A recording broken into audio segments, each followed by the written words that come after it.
Meeting of the Charter Review Commission officially in session. 7:05, I will do the roll call now. Twyla Jones. Dave Albright. Here. Doug Detweiler. Here. Russ Sipin here. Dean Martin. Drew Ramito. Here. Jenny Spira. Here. Jay Magnus. And Kimberly Monticino. Here. All right. We're a little late tonight, but I think we can get things taken care of. I will begin the evening with the audience participation, and I would like to throw this in because of the problem that Shannon Collins informed me of hearing audience participation because you're not mic'd. If you do have something to say, I'm going to ask you to go up to the podium and definitely make sure you can, announce your name and address and all that good stuff. Yes, Lauren Singstock, 2704 Arbor Glen Drive, here in Twinsburg, Ohio. I've asked Gary to kind of send around. I'm doing this under public participation, so you have a chance to look at it as we go through sections. But in going through the charters, there's just a few things I wanted to bring up. As you get into them tonight, you'll be looking at section 701. At the very bottom of that, I think it might be worth consideration for the commission to look and see that no City of Twinsburg full-time or part-time employees shall be eligible for appointment to commissions, board, and commissions provided in this charter or as established by City Council. I just think those commissions should be handled by residents out there, not necessarily other employees of the city, just to avoid any potential conflicts. The next one, 702, I want to talk a little bit about. We'll get into it later, but this is one that my past is in government finance, and one of the things I'd like to consider is that if everybody's familiar with the school system to a degree, they have to provide a 5-year financial forecast, and section 702 here would be new. It would just basically let the mayor and with the assistance of the finance director should submit to council not less than 45 days prior to the end of each fiscal year a proposed operating budget for the upcoming fiscal year, which shall contain at least the following: a statement of projected fund balances at the end of the current year and estimated revenues from all sources for the new fiscal year. Currently, the city just does a one-year budget, and I think they'll be working on that to adopt it this year.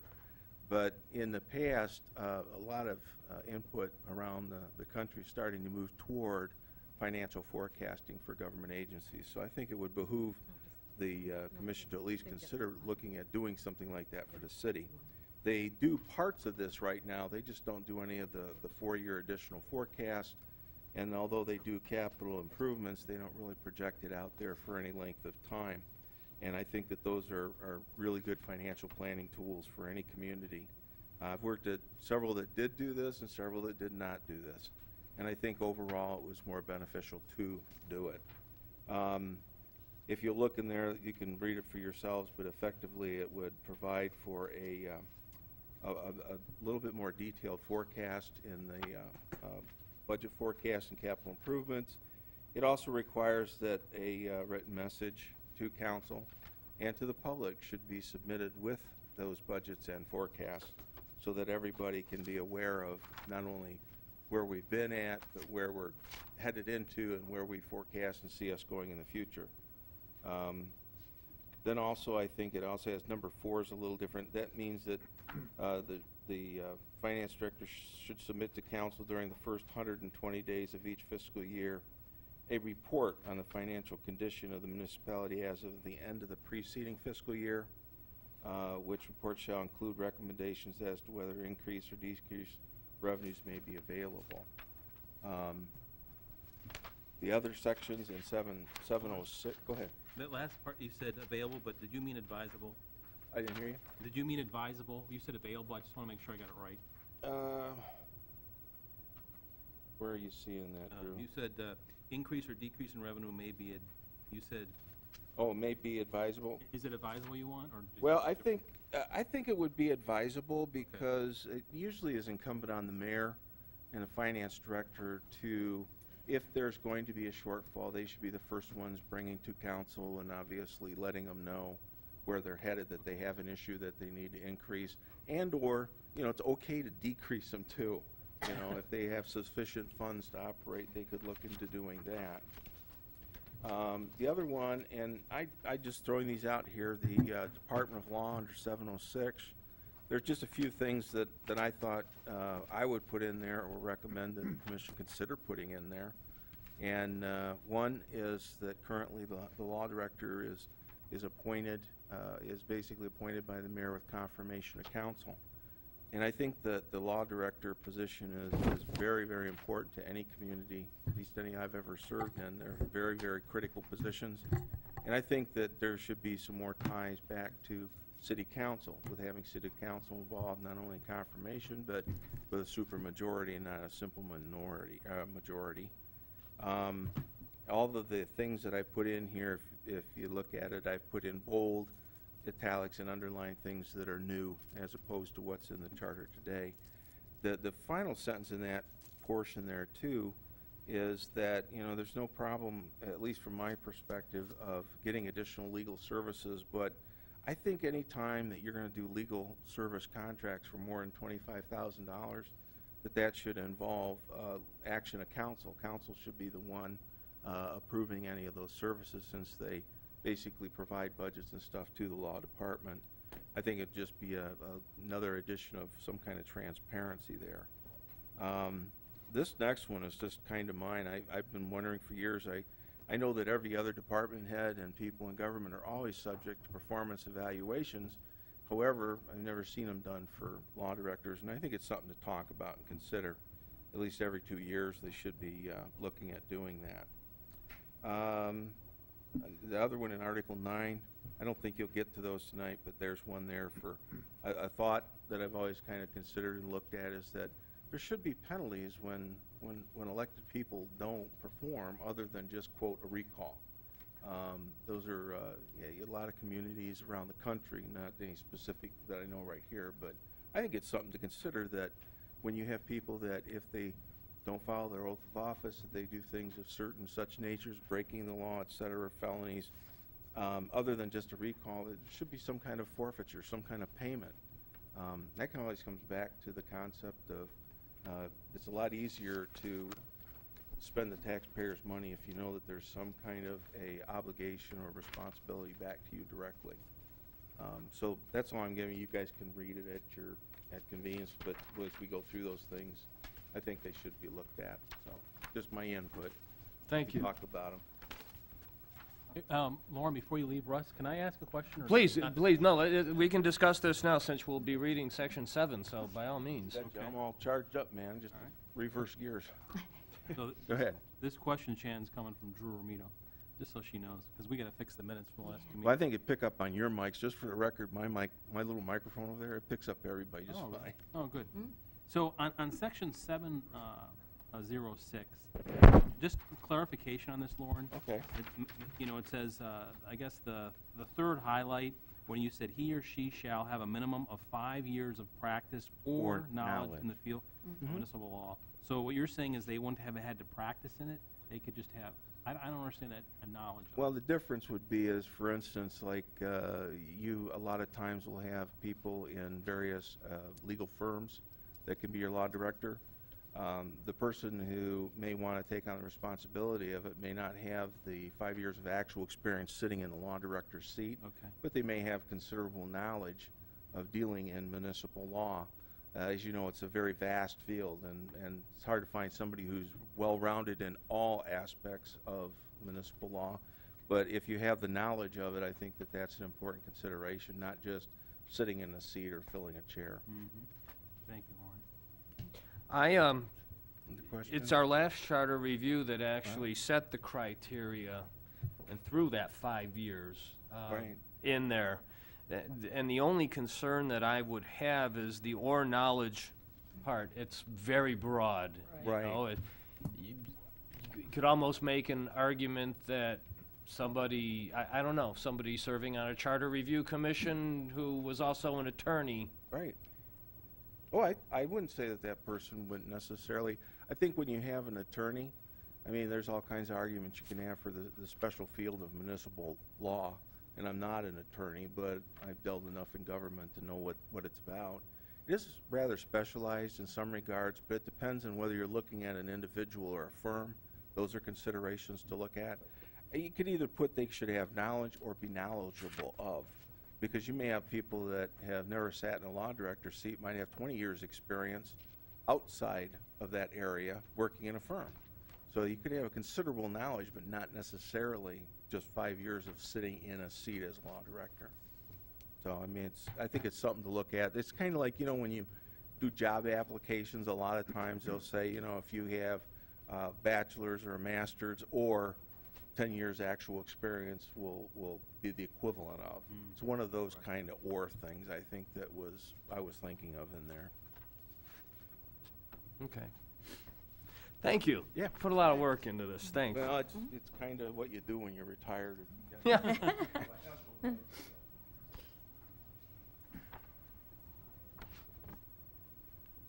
Hi, Twyla. Twyla has arrived. I'm sorry. That's okay. You're fine. You're fine. Hi. You are right here. You know, and I'll throw this out there, and we have a member of city council here, and we also happen to have the mayor here, and, you know, ever since I've been doing this, I've seen the law director serves at the pleasure of the mayor, and Lauren's discussing incorporating the language and city council into that. Is there any benefit or any problem in doing that, or is it something that is happening now by default anyways, or? Well, absolutely happens by default. The council members are always in Dave Maestros' office on almost a daily basis. Someone is in there conferring with him. He has an open door policy, as our previous law director did. The more thing that I am worried about is the word knowledge here, and I think you hit the nail right on the head, Russ. That is so broad. You know, I think that there could be a definite problem with that if somebody wanted to bring in somebody without quite the experience that I believe that you need in that position, especially of municipal law. It's a very, very broad term. And the only other comment I have here is the contract exceeding $25,000. As a matter of fact, the state has upped our contract abilities to $50,000, and that happened about a year and a half, almost 2 years ago. So, you know, that would actually be out of date with what state law is. Yes, Mayor, I have a question. As far as what he suggests with said director shall serve at the pleasure of the mayor and city council, is there anything currently set up that council could challenge the law director if they felt he was not performing duties to the... Challenge in what way? Well, it says he can serve at the pleasure of the mayor. So basically, you could let him go with due cause. That's correct. Is there anything set up that council, if you say, no, I want him, but council could say, we do not feel he is representing the best interests of the city and could override that? I really don't know. I guess I would have to ask the law director if there's some mechanism for that to happen. As far as I'm concerned, it serves as the pleasure of the mayor, as all the department heads do. I guess there's ways that it could be done, but I don't believe that those would be very ethical ways to do it, such as lowering somebody's salary through legislation or something. And for purposes of clarification, I just want to kind of, I'm going to speak every so often. That was Jenny that asked the question, just so Shannon knows who's speaking at the time. If you remember, say your name. I'm not going to remember, so somebody remind me too. Russ, so on this topic, you know, this is Drew speaking. The concern I have here is that the law director would have two bosses. And I think any time, you know, in the business world, if I had two bosses, one's bad enough. You know, I mean, it's really tough to have two people you have to report to. So I think the buck has to stop somewhere. And so in this case, I just think that the serving at the pleasure of the mayor makes sense. You know, if people believe, then it should be the at the pleasure of city council, that's another argument. But I think somewhere along the line, it can't be both. I just see that as tough, Lauren. I agree, Drew. I think that would be very, very difficult, or could be. Do you have Lauren's? I just received it, yes, thank you. Okay, Mayor, I mean, I don't know if this is something we can address now in section 7.02 of the Department of Finance, and I would be happy to have Karen House chime in too after looking at this. To what degree does the city do what is stated here, or is this completely? Do you know, I missed that presentation. I was in the planning commission at that point. So if you give me a chance to review it while you're discussing, I can come back and make That's, some comment. okay. Thank you. Okay, Russ, this is Jenny. I noticed on the agenda, we don't have anything to allow for review of the minutes of the previous meeting, and that should be included on the You are agenda. absolutely correct, and we will do that. How about we do that, insert that after the audience participation before we dive into the next part of the thing. Yes, Sally Gaydosh.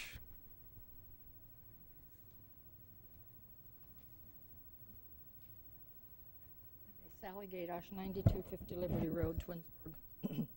I had a Macedonia charter, and I don't have it with me, but I do have a Talmadge charter regarding the law director. In Talmadge, the law director is elected by the people. In Macedonia, if I remember correctly, it would take a supermajority of council to relieve the law director of his duties. Speaking of the law director being responsible to the mayor, you have two different entities. You have the law director representing the administration's interest, then you have the law director representing the council's interest. There definitely could be conflict, and there has been conflict. So I think that that's something to really look into. We've had entirely too many failures, and no one is addressing these in the courts. We've had, over the 10 years, I've explained it to you, and I'll explain it again when do 7A01. We have had 5 failures in the court, and nothing happens. Now, one other thing, speaking about the money, I wasn't really sure I was going to talk about this, but in 2002, now this comes from watching. Watch your jackets. Okay, this comes from, so to speak, watchdogging the charter, which I have been labeled as the watchdog and the whatever, and in the courts. And I have claimed that to the judge. That's fine with me, the name calling whatever I am, a watchdog. I am, and I don't apologize. But in 2002, we brought to the city's attention, this is costly advertising, incidentally. You're talking about $900 for a page like this in the bulletin. But to try to get the message to the people, we've done that. The city of Twinsburg spends over $100 million violating the charter in 2002. If you look at the charter, you'll find that we do have a capital, what was the name of the board? Capital Improvements Board. It was adopted by the people, passed by the people, was eliminated by council. We really don't need it. So we come to council and say, hey, well, we passed it, it's in the charter. So we had to go to court because they didn't agree with us. And the first thing the judge said is put it back. So the city did, and the committee, the board's responsibility is an advisory body to city council. It includes the mayor, finance director, 2 city council people, 3 qualified electors. Jenny, I think you were on the Capitol. That happened after the judge ordered it to be put back. Now, for 10 years, $100 million was spent. Violation of the charter. Shortly thereafter, the board was put back, and I'm only telling you this because I want you to know how vulnerable our charter is. Extremely vulnerable, especially if nobody's watching, or, you know, everybody gets a little bit lax and it's more convenient not to have these people. The Financial Oversight Board to be reestablished. The law director at the time said, this is no big deal. It's just reestablishing a board that's advisory. The legislation is reestablishing the board. It shall meet at least once per quarter. Those are the. But it did get put back in, but it was only by a court order. And then it was said it's no big deal. So if I sound, and I'm probably going to over the next 4 or 5 months, I'm going to bring all these things to your attention. Because if somebody doesn't watch, most importantly is the ballot language. If you look at the charter amendments over the last 5 years, since 2004, we've had nothing but a mess. Russ, you were on the charter review. You know we had 10 amendments that we put on the charter review and recommended. And the law director reduced them to 6. We didn't find out until after the ballots were printed and after the election. So there's a lot to be done between now and then. A lot I'm going to ask you to try to consider.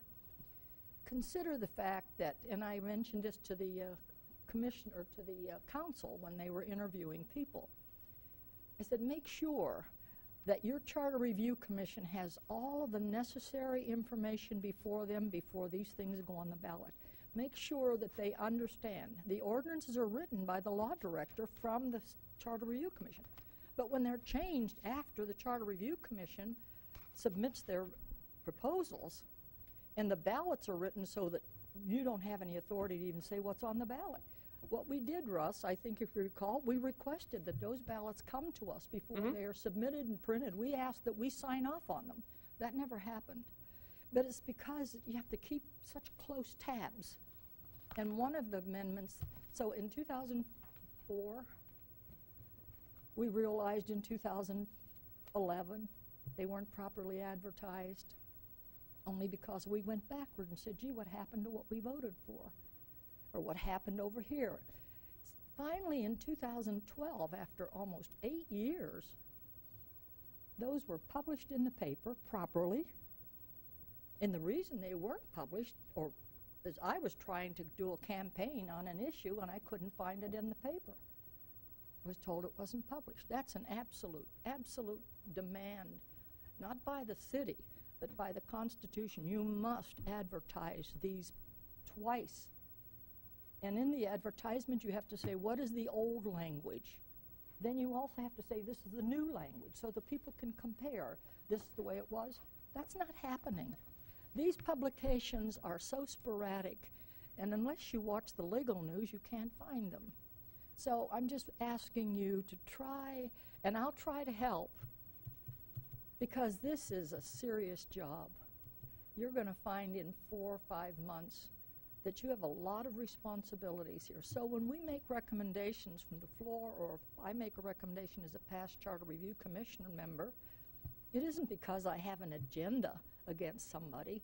My agenda is making sure this charter is right. And this charter is absolutely, unquestionably, for the people. It is not for the administration. It is our guidelines for our administration to follow. And that's why, Drew, it's important that there be some sort of authority on council if they see some lax behavior of somebody. That I don't know anybody that isn't appointed by the council, I can see, no. But if they're appointed by council, you've got to have some authority as council. I've been on council. I recognize the value. You can't just lay down and say, well, there's nothing and that's what we're hearing. There's nothing we can do. We have to take the advice. Well, maybe we should put in our charter that the advice must be in writing. Written legal opinions on every issue. That's kind of foolish. I mean, it's a lot to ask.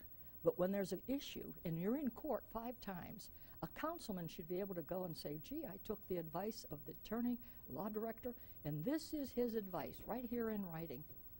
And then, Ross, your situation of what do you do with them, they can say, gee, I did my best. I asked my law director. And if you look at qualified immunity of public officials, that's one of the responsibilities. What did you do before you voted? You're qualified, you're immune if you've listened to your law director and you did your homework. Now, you can say no, and they all say, oh, but you'll get sued, and somebody will sue you and you'll lose. Oh, they've sued me and I haven't lost yet. But I'm just trying to say, these are serious things. So when we bring them up to you, it's not to be controversial. It's going to sound controversial. But I'm going to try, when I come up to here, I'm want to try to bring you examples of what we have lived through. And like I said, we finally, 2004, we made recommendations. They were mutilated. And when the time comes, I'll share the documents. We've had 4 votes on council to put issues on the ballot. You have to have 5. Didn't know it till long afterwards. So if we're watchdogging, maybe Lauren's going to help me watchdog, I don't know. But anyway, we need all the help we can get, because this charter is absolutely valuable. The concern of one issue, I can't find it on the ballot, that was a 2004 issue, and it took until 2012 to get those right. That's a long time to get an issue right on the ballot. So if we sound controversial, we don't mean to be. We mean to be able to try to help and get some of these straightened up, because you can see nobody's here. And if it weren't for Laura and I, nobody would be here. So we'll try and help the best we can, but don't consider it controversy. Consider it that we really have watched, and this is what we'd like to have done. Thank you. Thanks, Sally. Sally, was it the 2008 charter review where we got our issues were placed on the ballot, passed, but then it came that they weren't advertised? I don't think it was 2004. I think it was 2008. Okay, yeah, well, 2004, there was a lot of controversy. Remember, we had suggested that perhaps we should have an outside legal counsel give us our advice. Remember? I remember talking about Got that. the letter, and because we were having difficulty with the law director. And he kind of didn't feel like he had to take, not orders, we're not asking him to take orders, we just asked him to help. So I think that the mayor corrected it. She had Mr. Webster write us a letter and apologize for whatever comments were made, not to me, to Dave Martin, or Don Martin. So we started off rocky, but we did suggest, and I would suggest absolutely 100%, you hire an outside legal counsel to help you. I think I sent you John Gesterman's, I sent it to you. Didn't I send you an email, Russ? John Gesterman. I don't think so. Yeah, you said, I said this is something that you might have, because you had no information. Yeah, I got that. Yeah, so anyway, that's where the recommendation comes, that you might need an outside opinion, because as you can see, this here, no big deal, and it is a big deal, serious deal. And it's no offense or no insult, but it's just a responsibility that we have to make sure we're getting the best advice, So we'll be here, and I think I'm making your job a little bit harder than you thought it might be. So if I am, oh well, we'll see if we can't work it out. I'll bring my documents. I won't ask you to do something that I can't back up with an issue that I felt created the concern. Thanks. Thank you. Russ, I have a comment. Russ? In regards to the improperly advertised ballot issues. That is correct, but that was sent to the bulletin. It was with the directions, of course, to publicize it in the legal notices, as we always do, on 2 consecutive weeks. The bulletin was at fault and did not publicize it the second time, which we were not aware of. When it was brought to our attention, all those issues passed. When it was brought to our attention, we took it back to the ballot, re-advertised, made sure it was in for 2 weeks. But there was no conspiracy. It wasn't done purposely. It was a clerical error on the part of the bulletin, actually, not even on our part. But we did take it back to the bulletin and publicized it and had it revoted. Yeah, and they were revoted. And then the other issue, according to your charter, we're not there, section 10.01, you will notice when you get to that section of the charter that even though the Charter Review Commission will make perhaps many recommendations on things that go to the ballot, it is still up to council to make the final determination on what goes to the ballot. No way. And if they have 5 votes, they can overturn that. No, absolutely not. Well, I'm sorry. We have an opinion from Mr. Maestros that says that's not true. I've got the opinion. Well, then We've I got think an- we we've need got to an- change 10.01. Well, and as far as the publication for the last, problem started in 2000. 2004, 2009, 2011. It just didn't happen one year. Improper publications didn't just happen this past. Blaming the bulletin. Well, Mrs. Gaydosh, we have the receipt that we sent it to them with the So who's instructions for reading the- two. Okay, another thing that the clerk should be doing is she should be taking those advertisements, clipping them, attaching to the back of the legislation that, yes, indeed, it has been published. And it didn't happen until we, the public, found it. We said the Secretary of State's got a bad charter. If you recall, we went Yep. through all that. I believe, though, that clerk of council is not here now, the one that did do that? That There's was- been 3 since then. And somebody's got to be supervising these things. You just don't hold the clerk responsible, and if she doesn't do it 100% right, fire her. This isn't fair. You get new girls to come in, they need to be properly trained. Mrs. Gaydosh, I think that's unfair. I don't think you're aware of what kind of training goes into. do. And then we're not here to discuss the training of the I clerk. do know. I've talked to the clerks. I've watched clerks come and go. We have a clerk now that was trained like anybody else, and she's doing a It terrific doesn't, job. okay, I'm just saying that these are things, I'm not blaming the clerk. I'm not blaming the clerk. I'm blaming, there needs to be more than one person responsible for this. And it's not fair to blame the clerk. Sure, she's responsible, but only to a point. You have an administration here that administers this government, not the clerk. Russ, we've talked about that too.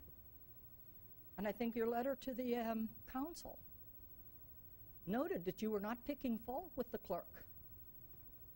If you read your letter, that you recommended that they put these, we are not blaming the clerk.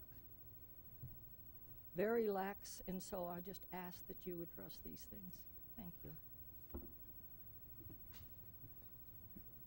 Well, we will get to section 10 eventually. Right.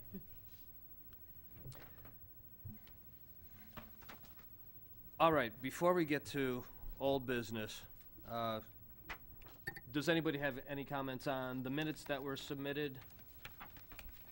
Yeah, Russ, Yes. Drew and I do. I think it may be a good idea, per Shannon Collins' email, that we go through all the yellow highlighted areas of the last 2 meetings and make the corrections. All right, let's start on February the 4th. That's what she asked. First one So that, is, on the bottom of that page where it says motion is made by a male speaker, Yeah. that male speaker was me. I had nominated you, Russell. So it should read Drew Amito. Yep. And seconded, and I'm not sure who seconded that I think it motion. was Jenny. I think it was, The- It was Dean. It was Dean? Dean? it was Dean who did the second? Okay. I know I did second Well, one. then, the next bullet, I think, is you, Jenny. It says You- right. discussion from a female speaker. That was definitely me, because I remember saying that I thought that was a good choice. Okay, so the motion was made by Drew, the second was made by Dean. And for the vice chairman, the motion was made by, I made that motion also. by Drew. I'm not sure who seconded it. I believe it was me. It was. Yeah. Correct. So then let's go to February 10th. Page 2, under old business. Male speaker number 1 stated to Mr. Sipin that there should be discussion before a vote. Yes, I believe that was Drew. Yeah. You remember that one, Russ? I remember that one. Yeah. And you were absolutely right. So that was Drew Romito. And then under Article 3, 3.02, question from female speaker number 1 to Gary regarding failure to enact ordinances for 180 days. That was Jenny. That was Jenny. Article 3, Section 3.03, council qualifications. New male speaker to take over reading. Did anybody remember who was reading at that point in time? Jay took over, I believe. Jay? I think It it was was, Jay. Jay. Jay. then Dean. Okay. yeah. And then in Article 3, Section 3.07, says, our Sipin brought up discussion regarding the wording of council meetings. I don't think that I did. I don't think I was the one that brought that up. No, I wasn't present. that was me. That was Yeah, because that was where we had discussion. should it be people 5 working in the days, middle of the week. Yeah. Yes. So that's what I thought. So that was brought up by Drew. So that is an unhighlighted correction in 3.07. Male speaker is commenting in the background, so I can't guess to what that is. Section B, special meetings, male speaker comments that in today's age of technology, most members would prefer. Was that me? That was me. That was Drew? That was a discussion where they have to hand it, bring it right to their home, but why can't we do it by email? Right. Because they all have iPads and all that. And then on the next page, under Article 3, 3.09, Part B, Clerk of Council, female speaker asks Mr. Sipin if it would help if there was a working definition of what journal means in the charter. That was me. That was you. That- Kimberly. Kimberly? Yeah.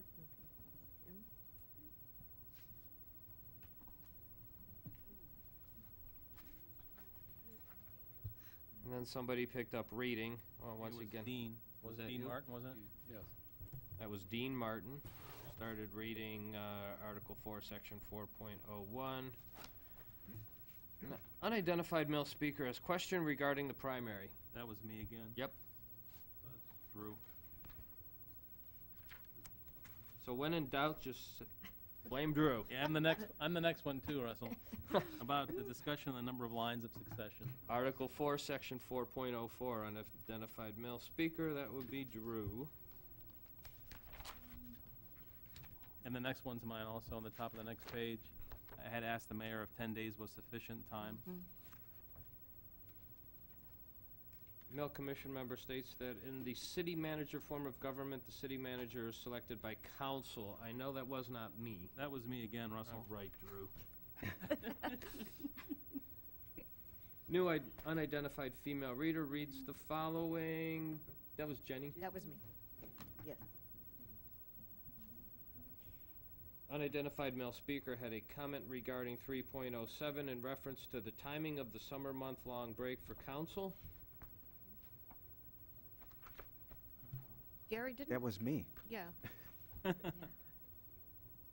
That was Gary. Gary Soresi. An unidentified female speaker noted possible discrepancies between 3.07 and 3.11 regarding the time and place of council meetings, not the day of the week.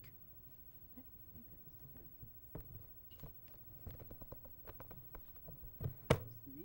I think it was me. All right. Oh, I thought that was, Oh, Jenny? Was it? I think it was Jenny too. You think it was yeah, yes, you were asking possible You- discrepancy? clarification. I guess it's just worded a little different than, It sounds. Russ, this is Gary. Just looking at the next section there with the requests, Shannon sent to all of you the charters, I think? Yes. Via email, and I have a hard copy of each here in case we need it for reference. I just wanted to let you know that. Let's vote on these minutes now. All in favor of passing accepting these minutes as amended? I believe we need a motion. Pardon? Don't we need a motion? Oh, I was gonna make a Oh, motion. you were going to make, oh, I thought you were just going to call for the I vote. guess I kinda was. No. I'd like to make a motion that we accept the minutes as amended. I'll second it. That's Russ Sipin, seconded by By Jenny. I'll call the roll. Twyla. Dave. yes. Doug Detweiler. Yes. Russell Sipin, yes. Drew Ramito. Yes. Jenny Spera. Yes. Kimberly Monachino. Yes. And did I skip over somebody? Dean is not here.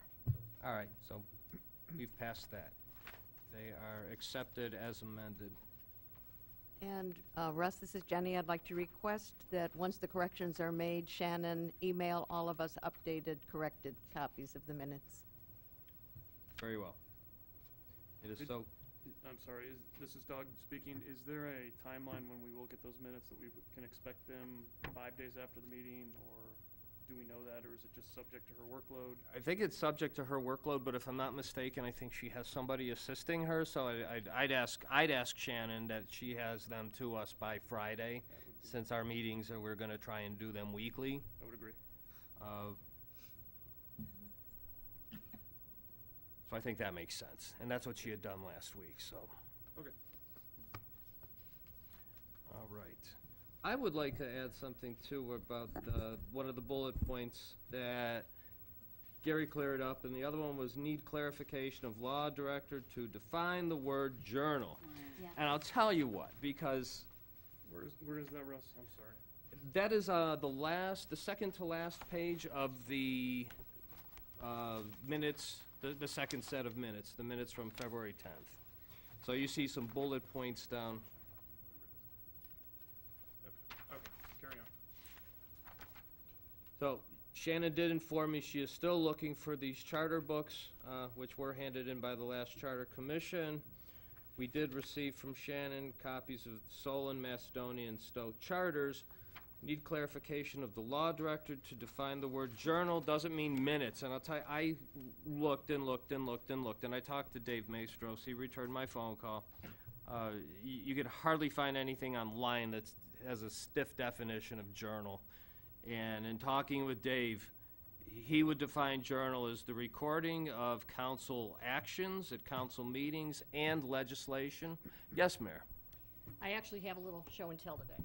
Yay. We have these books since the 1950s. And you will see right here, this is from the date of June 12th, 2012. Shows the roll call, the absent members also present. This is the caucus. The caucus goes to audience participation, items for discussion. Pending legislations are all listed. Then we go to miscellaneous comments. After that, we go into adjournment, regular council meeting, roll call, absent, also present. We have all of our committee reports, public participation, awards and presentations. Anybody who made comment and their comments are listed here. We go to our motions, our mayor's report, department head reports. And here's an example of the voting. We have motion to suspend the rules and place an this is the ordinance 83-2012. We have a motion to place it on emergency, a motion to adopt, and it actually says here, upon roll call, motion passed 6-1 with Bob McDermott dissenting. It does say who voted in favor, who voted against, and again, these are all since the 1950s. This is what we consider our journal. Okay. Now, that is not published, but it is available if somebody wanted to come in, because that is far more in-depth than the minutes usually are. These are all available for public inspection at any time, absolutely. Okay, so I guess the answer is that the journal and the minutes are two separate items. Yeah. Russ? This is Gary. I also have this thing, which is a recording, and this is what Shannon started when she started working here, and this is a record of what's in these books, of every single ordinance or resolution that ever passed. And she had been keeping this on her computer, and when I brought up this discussion to her, she said, well, what about this? And she just popped it up and to show that she had been keeping this. So she did add a couple of columns because they hadn't recorded the votes on here, and so she added those and went back through, had someone go back through the books, and all the votes are recorded on here. If there's a dissenting vote, it's noted, and who dissented, et cetera. But unbeknownst to me, she actually has been keeping this on her computer ever since she started. So this goes back to 2012 when we hired her. So I think it's a nice backup to this, it's a good record of the legislature. And Shannon had told me she started doing that, so. But we really do consider this our journal, Okay. actual record of the meetings. Lauren? Following the rules, coming over to the speaker. That's a good idea to have that journal, and my question would be is, as we move into the modern age, is there some reason that we can't digitalize that and get it onto the website, get it into an electronic format so that people don't have to come up to City Hall and look through a record. I mean, most communities are starting to put more and more stuff online for that purpose. And the only objection and point I would put as far as the listing of legislation, although that's a good thing to have, Gary, one of the problems with city government has always been is without a continuity of a existing journal going on and on, like the mayor has said there, if you don't have that, don't have people start keeping different formats and different journals unless it's approved by council. That's one of the things I would just like to say, because you need to have it consistently kept, because we don't know when historical people want to go back and look in any of those old records. I like the idea of the journal, and that's usually what I'm used to seeing. But, you know, when you ask for it, you didn't get any indications that they even had it. Now we know that they do have it. Shouldn't be that big of a thing just to scan it in and put it in a PDF format, get it onto the web. So I'd just like to see more of that. And maybe if it's not going to be done willingly by the administration, then maybe it needs to be something considered in a charter. Because the thing in the charter is that those are the laws that the people want to have, and make sure that those things are enforced. And they're not subject to any different opinions or whatever somebody decides they want to do in the middle of whatever term. That way it's consistent from the beginning all the way through. And I think the idea of a journal is a really great idea, because it's for posterity. It's not just for us today. I would play devil's advocate here, and just address, would you like to see what I'm gonna call Shannon's cheat sheet online, or that document that the mayor just had? Because when I look at a document like that, I don't know if that covers 1 year or half a year or 1 month. I can see volumes and, space on a server and man hours to do something like that. Like police records.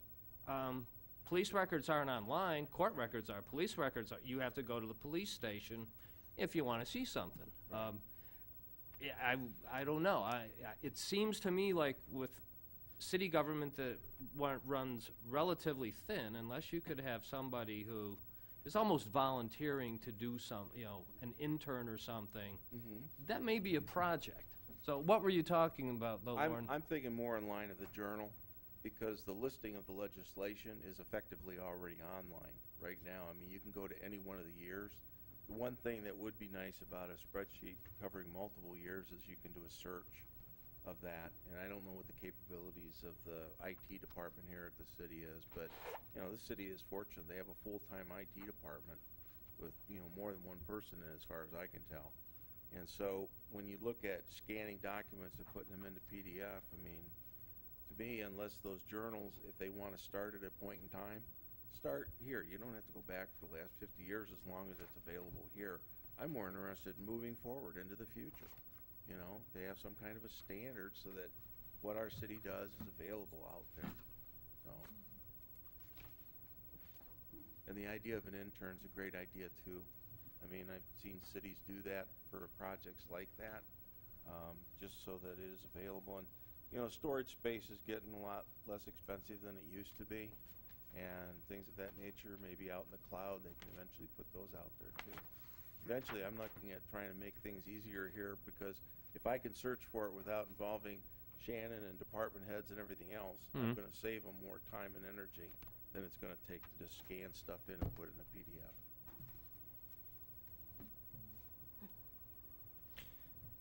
Yes, Sally.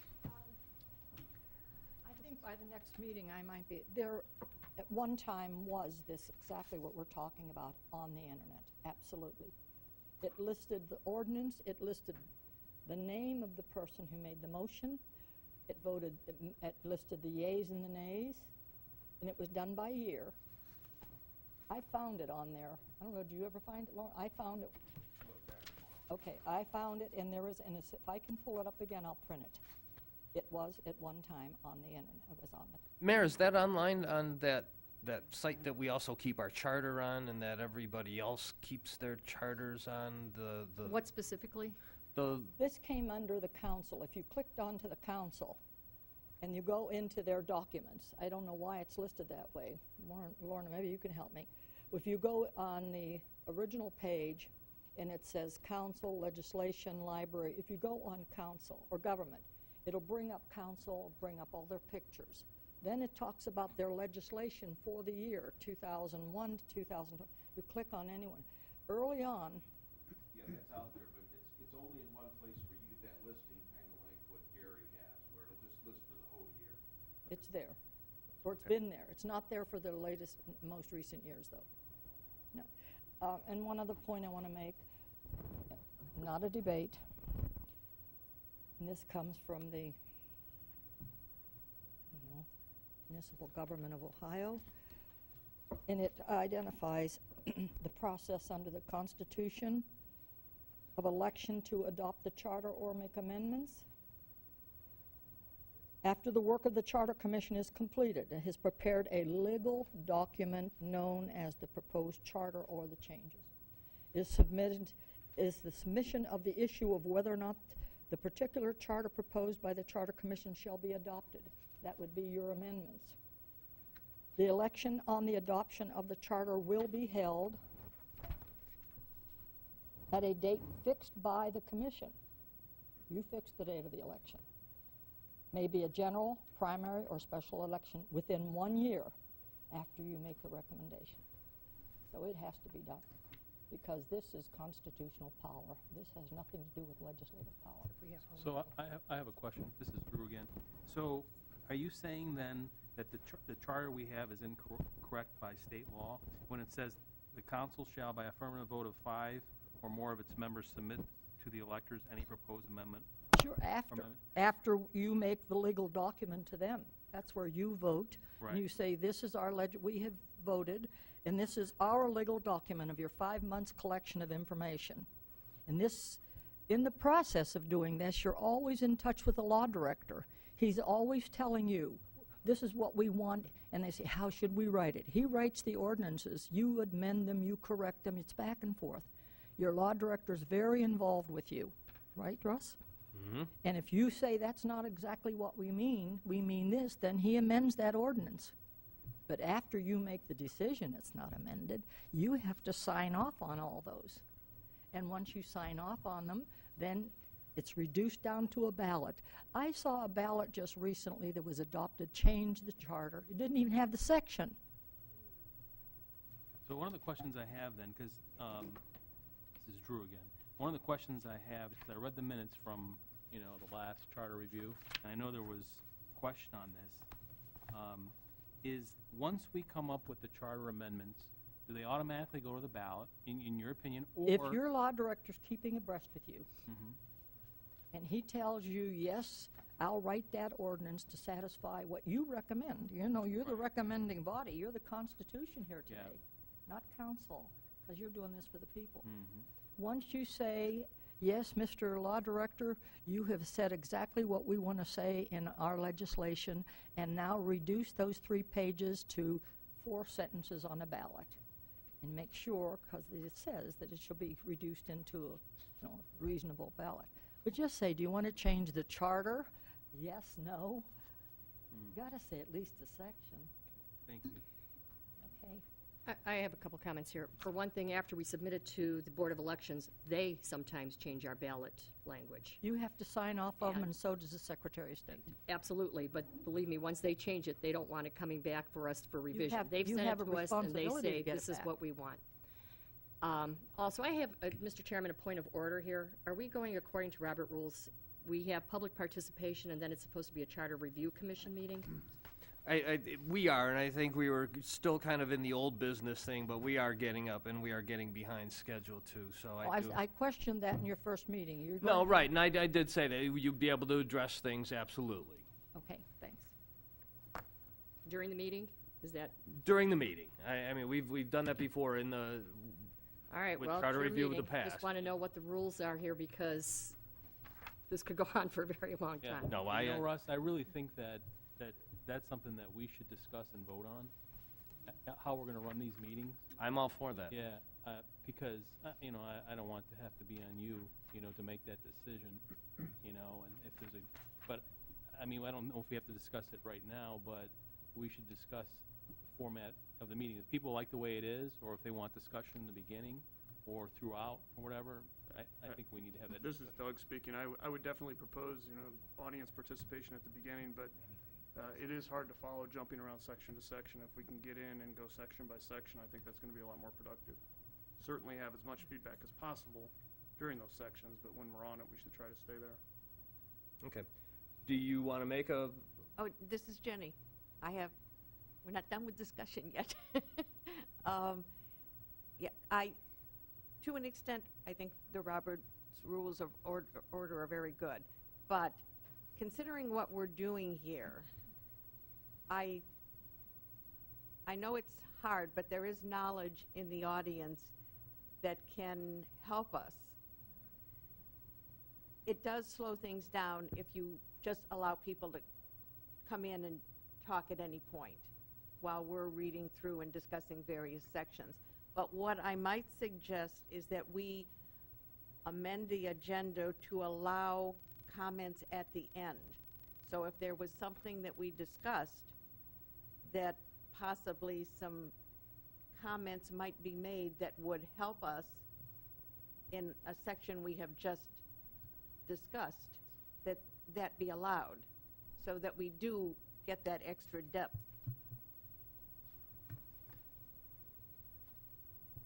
I think that would be a pretty good Yeah, compromise. right. I mean, I think it'll help us, because I think we're getting then the benefit of the wisdom that's available to us without really slowing down the meeting, because we can easily sidetrack and get off what our focus for that particular meeting is.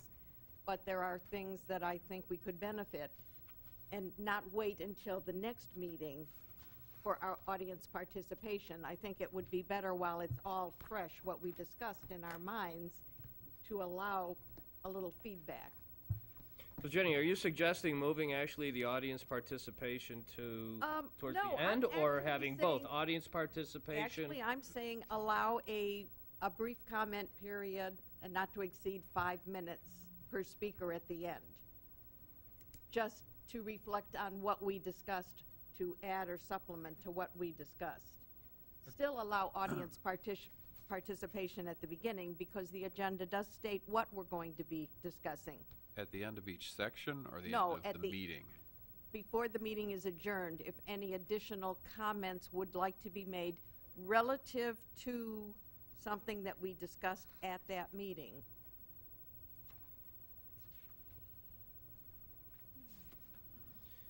So we would have audience participation, and then say after number 4 on our agenda, new business, and between number 5, miscellaneous, we would insert comments over what we just ran over from the audience with a 5-minute time limit? Right. I think that something like that would be helpful to us. Does anybody else have? I mean, if this was something like a normal council meeting, I don't think that would be necessary. But because what we are doing here is analyzing and looking at things and looking at changes to be made, I think it's beneficial to us to have this additional feedback, but to do it in a manner where it's not interfering with the flow of the meeting. Yeah, I agree with Jenny, because I think it's a really good idea if we had, and to Doug's point, if we had participation in the beginning, and then we could get through our sections that we need to get through. An audience can make notes of it, they can come back to us, and if it's 5 minutes, like you said, and then we can go from there. Otherwise, it does, to Doug's point, I think, it gets interrupted, and it's hard to go back and forth.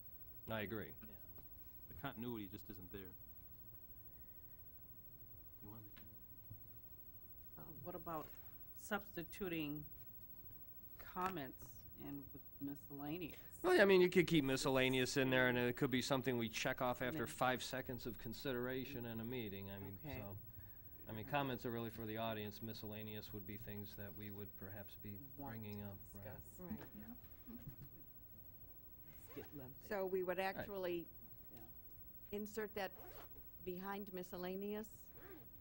I would put it in front of miscellaneous, front? right after Okay. we bring up the new business, and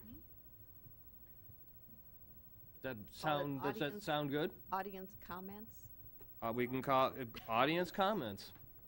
since we've already had participation? I think Jenny should make a motion on that. Audience comments on parts of the charter reviewed that evening. How about we just make it a little Yeah. more specific like Specific that? to that evening. Right.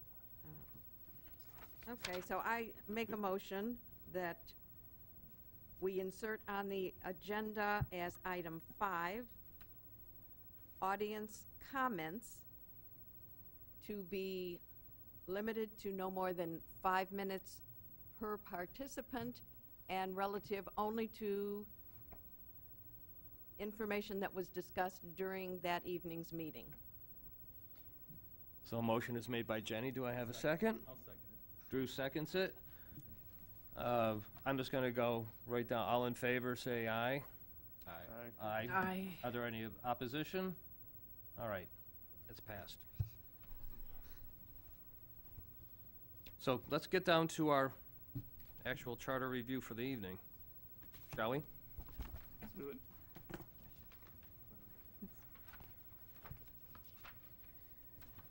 We were gonna start off with section, Article 6. I will start reading, and if anybody if we see anything in here that feels we need to address, by all means, speak up. Section 6.01, limitation of rate of taxation. The power of council to levy taxes shall be subject to the limitations, requirements, and allowances provided by the Constitution and the laws of the state of Ohio, but shall include the right to levy taxes for all purposes of the municipality without a vote of the people, which shall not exceed or accumulate beyond a maximum of 7 mills in any 1 year, and which shall include the right to levy taxes upon such other subjects and for such other purposes that are lawful under the Constitution and laws of the state of Ohio, becoming effective January 1st, 1973. Any discussion on that part? Mayor, do you want to just, for sake of education, just clarify what a mill is again? It's 1/100th, I believe, of $100, or 1/10 of $100. It's the formula by which you figure out your property taxes. And I know I had it explained to me the last Charter Review Commission, and I have a definition I can bring for the next one. okay. And this is Doug. The only question I had was around the 7 mills. I have no concept of that, if that's, and I didn't look at the other charters. I don't know if that's consistent with Stowe and Solon and the others. The wording of this particular section, I have no qualms with. I just don't have a good grasp on what 7 mills means. Okay. If we could have a clarification. Okay. Section 6.02, salaries and bonds. The council shall have the power to fix the compensation of its members and that of the mayor and the members of any boards or commission of the city, whether elected, appointed, or chosen, and shall establish bonds of the clerk, the mayor, police officers, and other officials or employees as may be determined by the council for the faithful discharge of the duties of the office. The premium on any bond required by the council shall be paid by the city. The compensation of each member of council shall be uniformly fixed by the council, but no change in compensation shall take effect unless approved by council more than 120 days prior to the commencement of the term to which such change applies. No elected official shall receive compensation for serving in multiple capacities, except council may grant additional compensation to its president. Any discussion there? Section 6.03, contracts and purchasing. The mayor may, within the amounts and items appropriated by the council, make purchases and enter into contracts on behalf of the city involving total project expenditures not in excess of that amount authorized to be spent by the limitations of general state law, except as otherwise be provided by ordinance of council. No purchase or contract involving an expenditure or more than the limitations of general Ohio state law shall be made except with the lowest and best bidder as determined by council after advertising for bids for a period of at least 2 weeks in a newspaper of general circulation within the city, provided, however, that the council may authorize contracts for personal services without advertising for bids, and the council may authorize purchases or enter into contracts involving a total project expenditure of more than the limitation of general state law without advertising for bids if it determines and declares by an affirmative vote of 5 members that an emergency exists and sets forth the nature of the emergency in minutes. Wow, other than need of a period or a comma in that sentence, is this what was brought up at a past meeting about allowing bids to receive receive bids online? Well, there's a couple things involved here. For one thing, this is for items that we don't have to go out to bid. The state law just changed from 25,000 to 50,000 about a year and a half ago. So we can let contracts, or we can go out and with a number of quotes for each item, we can purchase for those items under $50,000 now. So we follow state law when it comes to that. Anything over that, we must go to the bid. Follow the bid process. And that would include the 2 weeks in a newspaper or When we go to bid, yes. this is Dave. In today's day and age, doesn't this also seem similar to the prior postings of the hand delivering stuff? Wouldn't this also make sense to include additional ways other than a newspaper? Gary, did you bring up that someone was going to come here and discuss? Yes, Mr. Maestro said he would discuss it when he... Okay, and I believe he's going to be here next week. That's correct. Okay. A lot of cities now use BidBridge, which is an online bidding forum, and obviously we need to move into that direction. Not for all items that we bid out, but for particular ones sometimes. Anything over $50,000. Right, that we'd have the option to You would- either do a hard bid or to do a online bid, Or both. or both. Mayor, this is Jenny. I have a question. Do you have any feedback from other mayors who do use this BidBridge as far as what percentage they're seeing if they maybe advertise in a local paper and if they advertise online, where they're getting their responses? Well, it's interesting because we have used BidBridge here in the city of Twinsburg. We did our advertising both in the newspapers and online so that we were covered on all sides. We only used it once. We're considering it again in the future. And generally, anybody who's going to pick up a hard copy at City Hall of the bid specs, it's anybody who would respond to that bid are the same people that's responded online. I mean, I don't think that we got any other additional bids than generally what we would have gotten. So this wording in this section doesn't prohibit No. the use of BidBridge or like things. It just I think what, you have to put it in the paper and then anything else. that's right, exactly. It's the posting of it, the advertising of it. Okay. My question would be also, I mean, Gary, you've mentioned we want to look at certain areas where it does address posting of jobs, boards and commissions, bids, and allow for a broader scope. What areas do we need to address this in? Now, would this be an area that we need to address it, or if it's already being done, does there need to be rewording of this section? Well, I don't know that we want to be exclusive one way or the other. I think the way that it's being done is probably sufficient. This came, actually, the law director mentioned it to me that it came from our engineer, that she wanted to look at some different options, so. But the options are already being, Well, remember, when we Right. did our online bidding with BidBridge, we still publicized in the newspaper. We'd like an and/or. oh, so That you're we'd have the looking option at, to either do, right, to do hard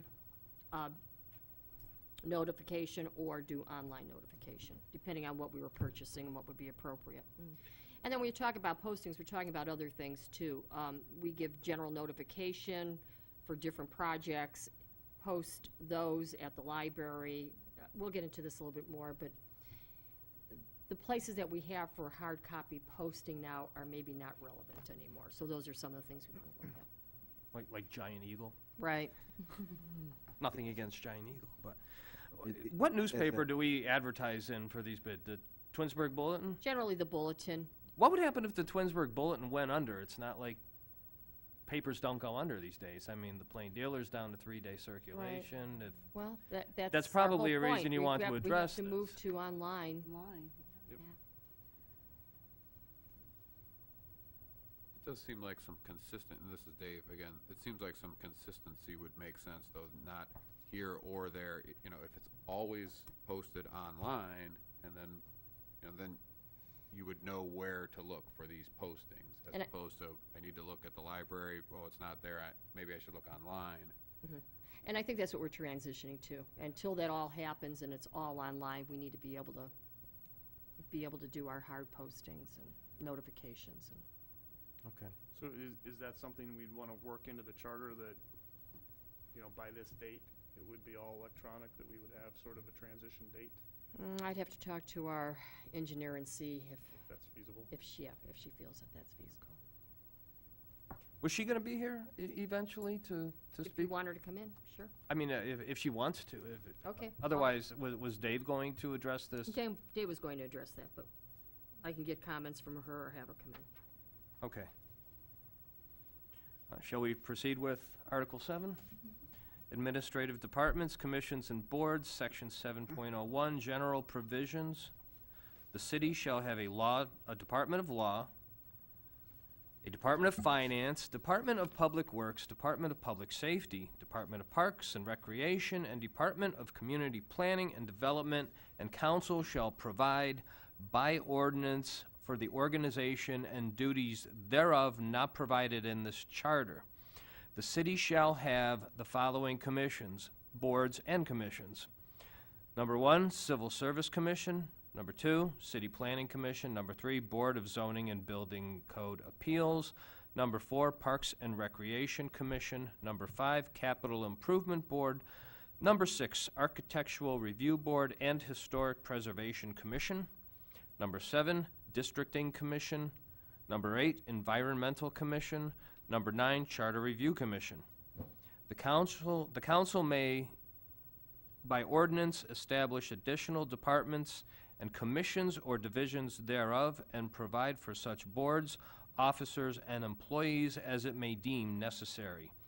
All boards and commissions of the city of Twinsburg shall make provision in all public meeting agendas for public participation, and such participation shall take place prior to the voting on issues. The council may, by affirmative vote of 5 members, combine or abolish any department, division, board, commission, non-elective office, or job classification created by council, but may not combine or abolish any department, division, board, commission, non-elective office, or job classification created by this charter. The city shall invite eligible persons to apply for available appointments to boards and commissions by publishing notice of the terms of and qualifications for such appointments in a newspaper of general circulation within the city. Such notices shall appear once 60 days prior to the expiration date and once 30 days prior to the expiration date of the term of each such appointment. Advertising notices for other than full-term appointments shall appear at least 30 days prior to the making of such appointment. Council shall make an appointment no later than the expiration date of the term. Applications shall be closed 7 days following the last published notice. Members of boards and commissions appointed for a given ward shall remain eligible to serve when ward residency changes due to redistricting, and shall continue to represent the ward from which originally appointed until the expiration of the term of appointment. As pertains to all departments, commissions, and boards, no person shall be appointed or in any way favored or discriminated against with respect to any appointed city position or administrative office because of race, sex, political or religious opinions or affiliations.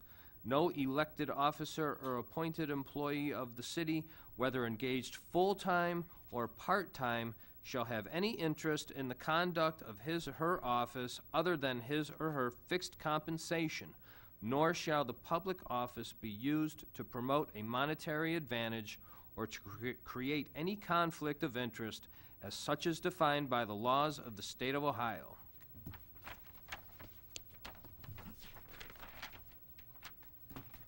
And just to mention again, we're talking about notifications here I saw for that. appointments, and that would be the same thing. That's just what we're talking about.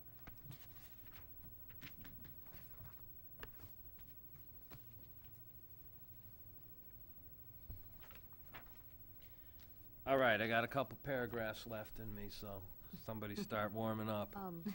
Section 7.02, Department of Finance. Sorry. What's that? Question. Oh, I'm sorry. In, regarding Lauren's proposal for Section 7.01 General Provisions, no City of Twinsburg full-time or part-time employee shall be eligible for appointment to commissions, boards, and commissions provided in this charter or as established by City Council. Do we want to consider that at this point, or? You know, we might as well discuss it since we're on that section, and I would say, I do know that you're only allowed to serve on one board or commission at a time. Is that correct, Mayor? Is that is in the charter? Does anybody have an opinion on whether or not this would be advantageous, or if this would impede somebody from, who is qualified to serve on a board? Does it create a conflict of interest, perhaps? I believe at this time that there is maybe an unwritten policy. Employees of the city, are there any boards or commissions where there are employees of the city that have been appointed? Not that I'm aware of. Can't think of any.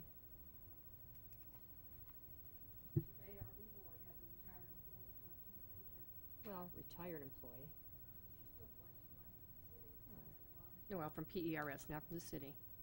Yeah, I don't know that retired, I think, yeah, maybe a gray area if they're taking a pension that, or some sort of a payout, but still, I would think that somebody who had been an employee of the city and retired would revert back to the normal interests of a resident.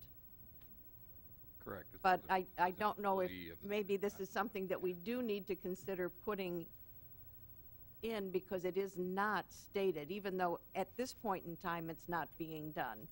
Because an employee of the city could in fact, if appointed to a board or commission, be influenced in some areas because of their position with the city.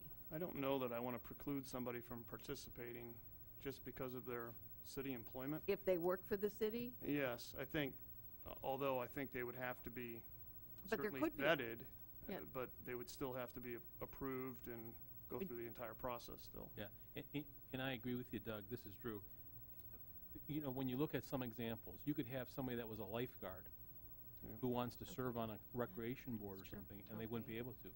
You know, so I think I think the reason it's in here is because there could be exceptions to the rules. And so I think it safeguards against that. And then I think common sense takes over. You know, you'd have to have council vote on that person, so. Agreed.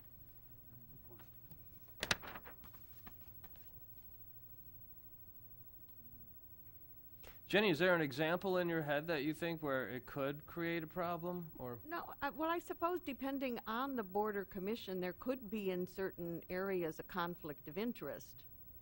Not that I'm aware of there having existed any. The But council would have the depending ability on to what vote on it, department right? that person might work for and what board they were appointed to, or maybe it could be amended to say something to the effect that no employee of the city could be appointed to any board or commission where there would be the potential for a conflict of interest. Right. But then you get into that whole fuzzy area of what could potentially be a conflict of Okay, interest, you know? think about capital improvement. Okay, on capital improvements, we would look at submissions from all the different departments and projections. and we would make recommendations on them. Now, if I was an employee of the city, one of these departments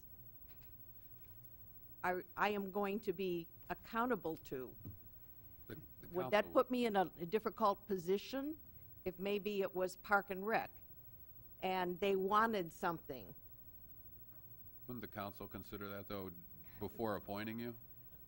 I would hope so. I would hope so. I would hope so. And I just want to bring something specific up if we're not there yet. Under Civil Service Commission, it specifically says, "The Civil Service Commission shall consist of 3 electors of the city not holding other municipal office accepting therefrom membership in the Twinsburg Development Foundation." And we just had an example of that. One of the members of our Civil Service Commission is now an employee of the city, and Ginny's husband serves with him, and he went off of the Civil Service Commission immediately when he became an employee. And I have no opposition per se to this particular amendment to the charter, depending on what else we have, because we certainly want to rank them in order of importance. But certainly, I do believe that city council would take exception to any city employee being appointed to a board or a commission. Well, and Drew gave a great example, you know, if a lifeguard wants to. Right. We may in fact have already had that happen with our student members of the Parks and Rec Board. Right. They may have part-time summer job in the city. I don't know that for a fact, but that could have already happened, where they may have been a lifeguard or a student or camp supervisor or something. Well, and to Jenny's point, we could work that into a potential amendment where you didn't include part-time high schools, college, things. I don't know. Let's think No, about that some would- more. I think I think it's a well-written provision and suggestion, I absolutely do. I just think it's more constraining than it may need to be, just given the governance of the city council and the review process that would go through there. I would hope that would be caught and reviewed and appropriately voted upon. And I would just like to remind the commission that we may come across many good ideas that we decide we don't put them in the charter, but they can be incorporated into our codified ordinances and become law that way by adoption by council. So this could be something that we decide, boy, that would be a great ordinance, we can put that into our ordinances and not necessarily have it in the charter. So there's another option here too for recommendations.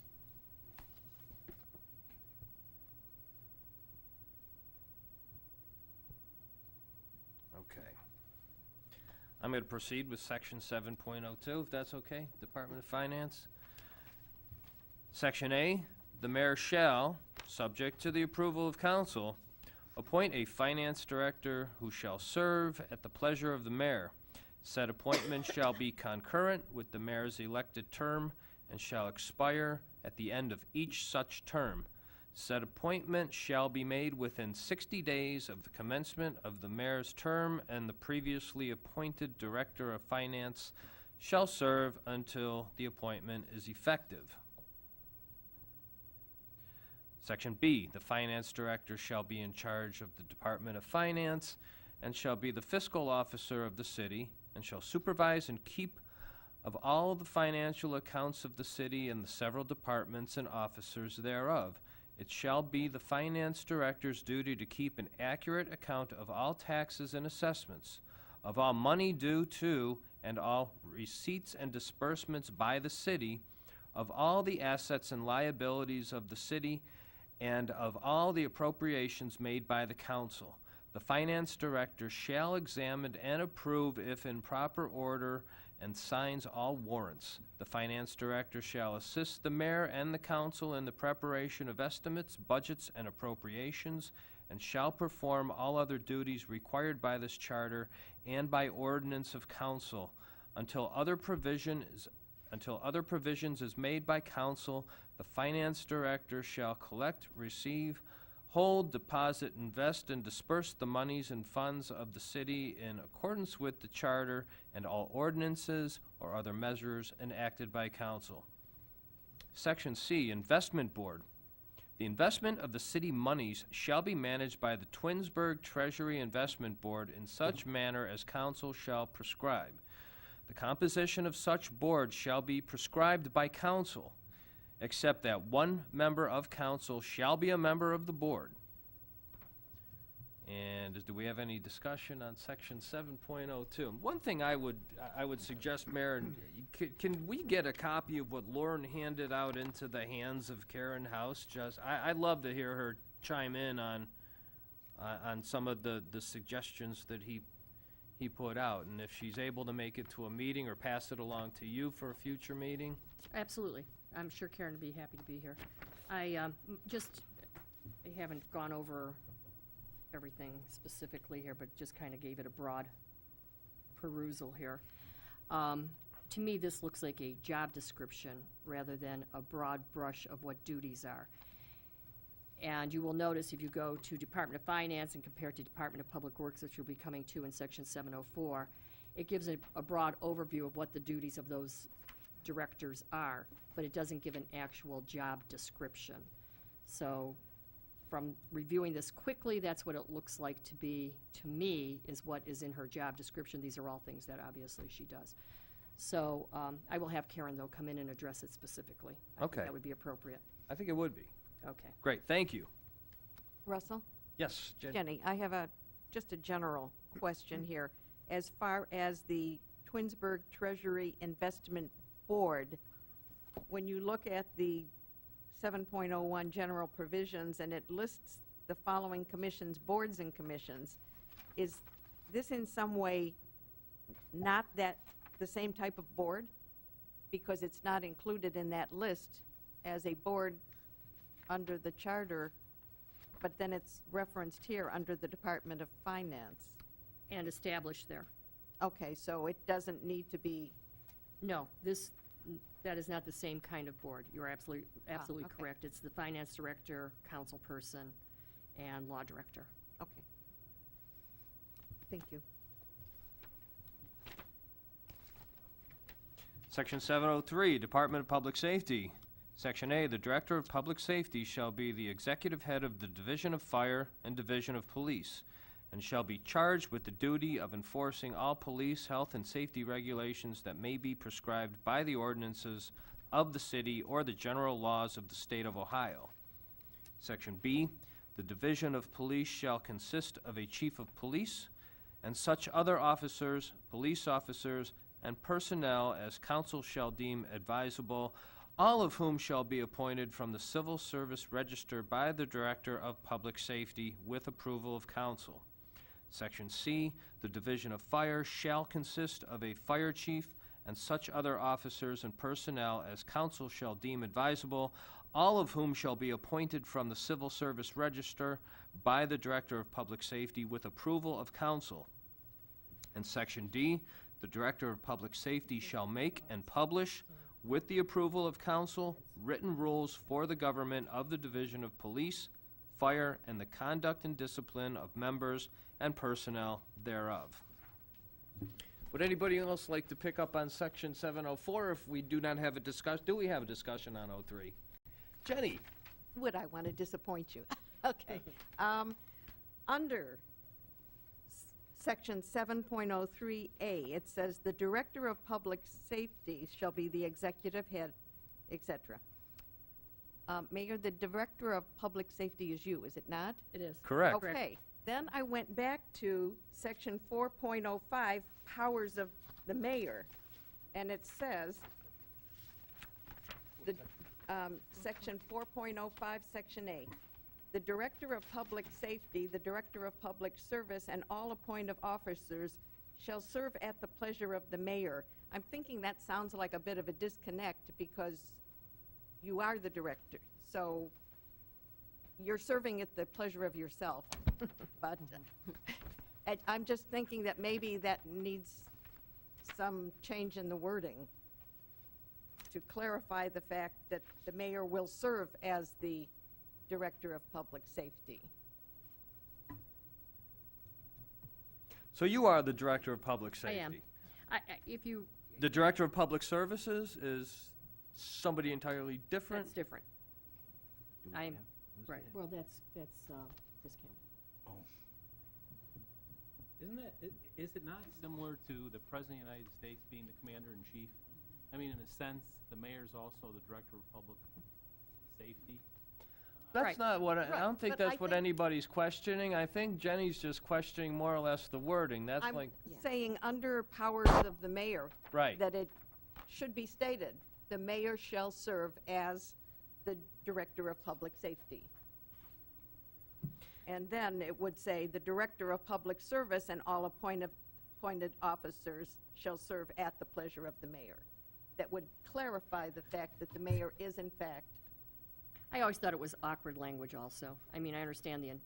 right, I mean. no, I think I you have a understand, very, but- very good point. Right, because when I read that, and then I went, but wait, that's the mayor, and then I went back and looked at the mayor's duties. Because if all you read in this charter was up to section 4.05, you would assume that someone- there is a director of public Right. safety, that is not the mayor, because this person is serving under the mayor. It's just sort of a clarification. of This the would lead language. me to something that I have read, and I've been reading charters out the wazoo. They're all online, I mean, and you can just skip from one city to another without changing, you don't have to go to the city of Solon to go to the city of Stowe. It's all on Drake or whatever. Right. If you guys click on our charter online, it will take you right there, and then you can go and sift through different municipalities. Stowe, of which I think we have an example, has something in here in their charter that allows the law director to make typographical corrections or to correct matters of form, which, would you consider this to be what I would call a matter of form? It is just kind of confusing. If you were going to change in section 4.05 and just, say, the director of public safety is the mayor, I you're would not say- changing the nature of the charter. Does that, No, I think to a certain extent you are. how so? Because if sections 405, the Because it section is we just read basically- says that the mayor is the director of public safety. Nothing says that. Well, you're right then. You're right. Well- So is this something that just so happened you just so happen to be director of Well, public according to safety? section 703, the director of public safety shall be the executive head of the division of fire. It does not say mayor, Right. but That's what it is. that's what the interpretation has always been. Okay, so you're right. It does. This is more than just a matter of form here. Right. And I do it. think it is, because it's not stated anywhere that the mayor is the director of public safety. It's alluding to a director of public safety who is supposedly serving at the pleasure of the mayor. So I do think that needs, and I think most cities, the mayor does also serve in that capacity, Most cities but not that I'm all. aware of, I'm sure there's different someplace, but Right. yes. And historically, that was the case here, so we just continue to follow that. So I would guess that would be stated under the powers of the mayor. That section 4.05A would need to be modified to reflect that the mayor will serve as the director of public safety, period. And then the other directors would serve at the pleasure of the mayor. And then, when you got to section 7.3, and it says the director of public safety shall be the executive head, you'd already know from the previous section that that is in fact the mayor. Right, you have the clarification there. Russ, this is Drew. Just one question I would have is, I wondered, I'd like to get an opinion from the law director, if at some point the mayor could appoint a director of public safety. So if that's the case, then we need clarification from the law director, because we can't just say the mayor is the director of public safety, because maybe that's not the case. Maybe the way that he would interpret the charter is that the mayor could always appoint somebody as a director of public safety, and it's not just a given that it's one job. So I think we should I bring think it it up. could also be interpreted that way. I think you're right. Yeah, so I think we should bring it up next week and find out. Okay. Before we just think it's a semantic thing, it might not be. I believe that Dave is gonna be here, so let's make sure we ask him He will be here next week. that question.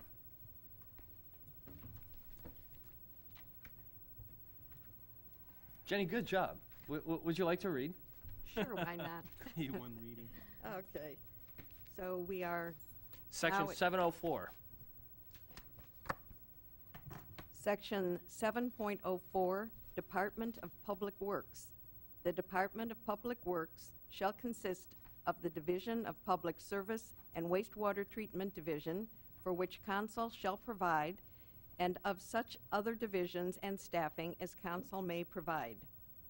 The Director of Public Works shall, A, manage and administer, when established, the municipal utility undertakings of the city, I'm going to need help with that one. Promulgate. Promulgate such bylaws and regulations as he or she deems necessary for the safe, economical, and efficient management and protection of such utilities, which bylaws and regulations, when approved by council, shall be enforced as ordinances, if not in conflict with other ordinances or this charter or the Constitution of the State of Ohio, and otherwise perform the functions and duties of the Board of Public Affairs of the city, except as may be provided otherwise by the charter. B, supervise the improvements, maintenance, and repair of city streets, alleys, lanes, sidewalks, culverts, sewers, ditches, drains, and bridges and water courses, the removal and disposal of rubbish and garbage, and the lighting and cleaning of streets and other public places. C, supervise the construction and maintenance of public buildings and other property of the city, amended November 7th, 2000. Section 7.05, Civil Service Commission. I'm sorry, was there any discussion on 7.04? No. Do we contract for our trash now? We do.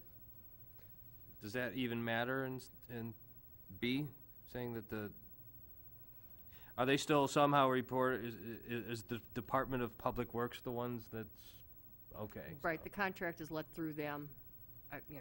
Obviously, we go out to bid on it. Council decides who will get the bid. But nevertheless, the management of that, when there's questions, problems, it all goes through Public Okay. Works. By the way, I love my new garbage cans. Saving us a lot of money. I bet. Section 7.05, Civil Service Commission. The Civil Service Commission shall consist of 3 electors of the city not holding other municipal office, to be appointed by the council to serve for terms of 6 years, except that the first appointment shall be for 6, 4, and 2 years respectively. A vacancy occurring during the term of any member of the commission shall be filled for the unexpired term in the manner authorized for an original appointment. The civil service of the city is hereby divided into the unclassified and classified service. A, the unclassified service shall include, 1, all officers elected by the people and those persons appointed to fill positions pending an election. 2, all directors of departments to include, but not limited to, A, Chief of Fire, B, Chief of Police, C, Director of Finance, D, Director of Parks and Recreation, E, Director of Human Resources, F, Director of Information Technology, G, Director of Public Works, H, Golf Course Manager, I, Golf Course Superintendent, J, Building Commissioner, K, Municipal Engineer, L, Director of Planning and Community Development. 3, Clerk of Council. 4, the members of all boards and commissions.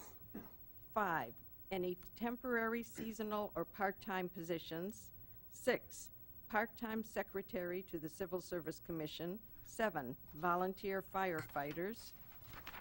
8, 1 clerk, secretary, or administrator appointed to any board or commission. 9, 1 secretary to the mayor. 10, all persons who work without compensation.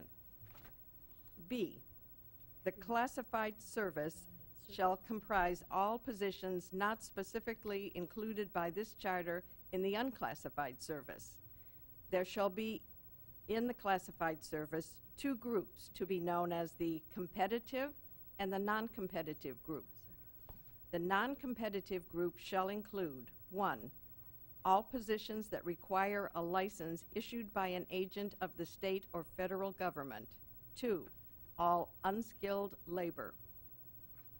The Civil Service Commission shall make necessary rules and regulations for the appointment, promotion, transfer, layoff, reinstatement, suspension, removal, and in general, for enforcement of the merit system in the classified service.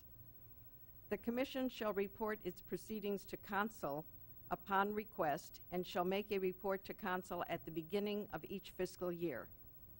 All persons who have been continuously employed in the service of the municipality in the same or similar position herein included in the classified service for at least 30 days preceding the adoption of this amendment shall retain their position until discharged, reduced, promoted, or transferred in accordance with the provisions of this charter. Council may provide for such additional classifications of employees as it deems appropriate by future enactments. Before any rules or enactments or amendments of the civil service become effective, they shall be published in writing and an opportunity given for a public hearing thereon to be held after reasonable notice has been given by the Commission. The Commission shall provide rules for the procedure of the Commission for the standardization and classifications of the positions, for competitive and non-competitive tests, for qualifications in meeting reasonable requirements as to age, sex, physical condition, and moral character, for investigating and keeping a record of the efficiency of the personnel in the classified service, and for requiring reports relative thereto from appointing authority or their delegated authority, for such other rules as may be necessary and proper for the enforcement of the merit system, and for appeals from the action of appointing authority in the case of transfer, reduction, or removal, and the action of the Commission in any such appeal shall be final. Amended November 6, 2012. Any discussion? Yes. Okay. When I was reading this and I got to section B on the classified service, and then it further breaks that down as there shall be in the classified service 2 groups known as the competitive and the non-competitive.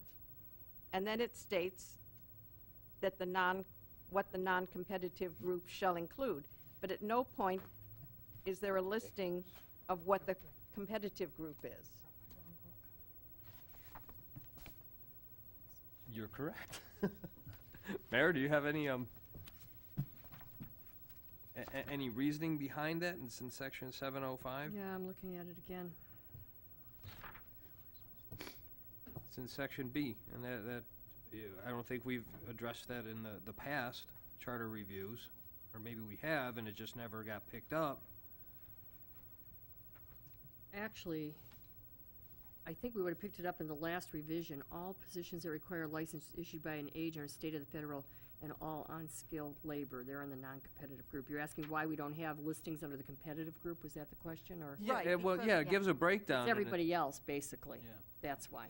The non-competitive group are just these 2 classifications. The competitive group is everyone else. Okay. As the mayor mentioned, my husband is on the Civil Service Commission. Right. And he has rules and regulations of the Civil Service Commission. What's funny when you look at that is it includes a list of what the competitive group is, but it doesn't say what the non-competitive group is. It's like, Reversed. right, so I was just wondering, because everything else is spelled out within these groups, these divisions, why we did not also, since it's mentioned in here that there are two groups, that there's nothing that actually calls out what the competitive group is. So I think when David is here, would you make a note to bring that up, David Maestros? Because I think it's a valid point, and it would probably save future charter review commissions asking the same question 5 years from now if somebody catches it, why isn't it listed what competitive is? Maybe you put in a line that is a definition of what competitive is, and then you're done, because it does mention both. Okay. So and both should probably be defined. And I'll get the wording that's in the civil service guidelines for Worth what, eliminating. how it's written there. Okay. Either that or making them do it, one or the other. Anybody want to give Jenny a break? Yeah, Russ, I have, this is Drew, I have one other thing. On the paragraph that begins before, it says, "Before any rules or amendments of the civil service become effective, they shall be published in writing." You know, I guess it's consistent with what we've been talking about. Yep. Have that defined somehow. What I miss, and then everybody else is just competitive.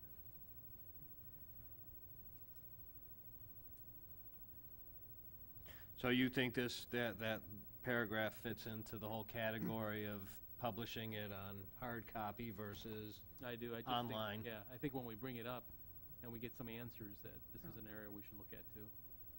If it should, you know, if it needs to be posted, it can be posted electronically in the newspaper or what. Right.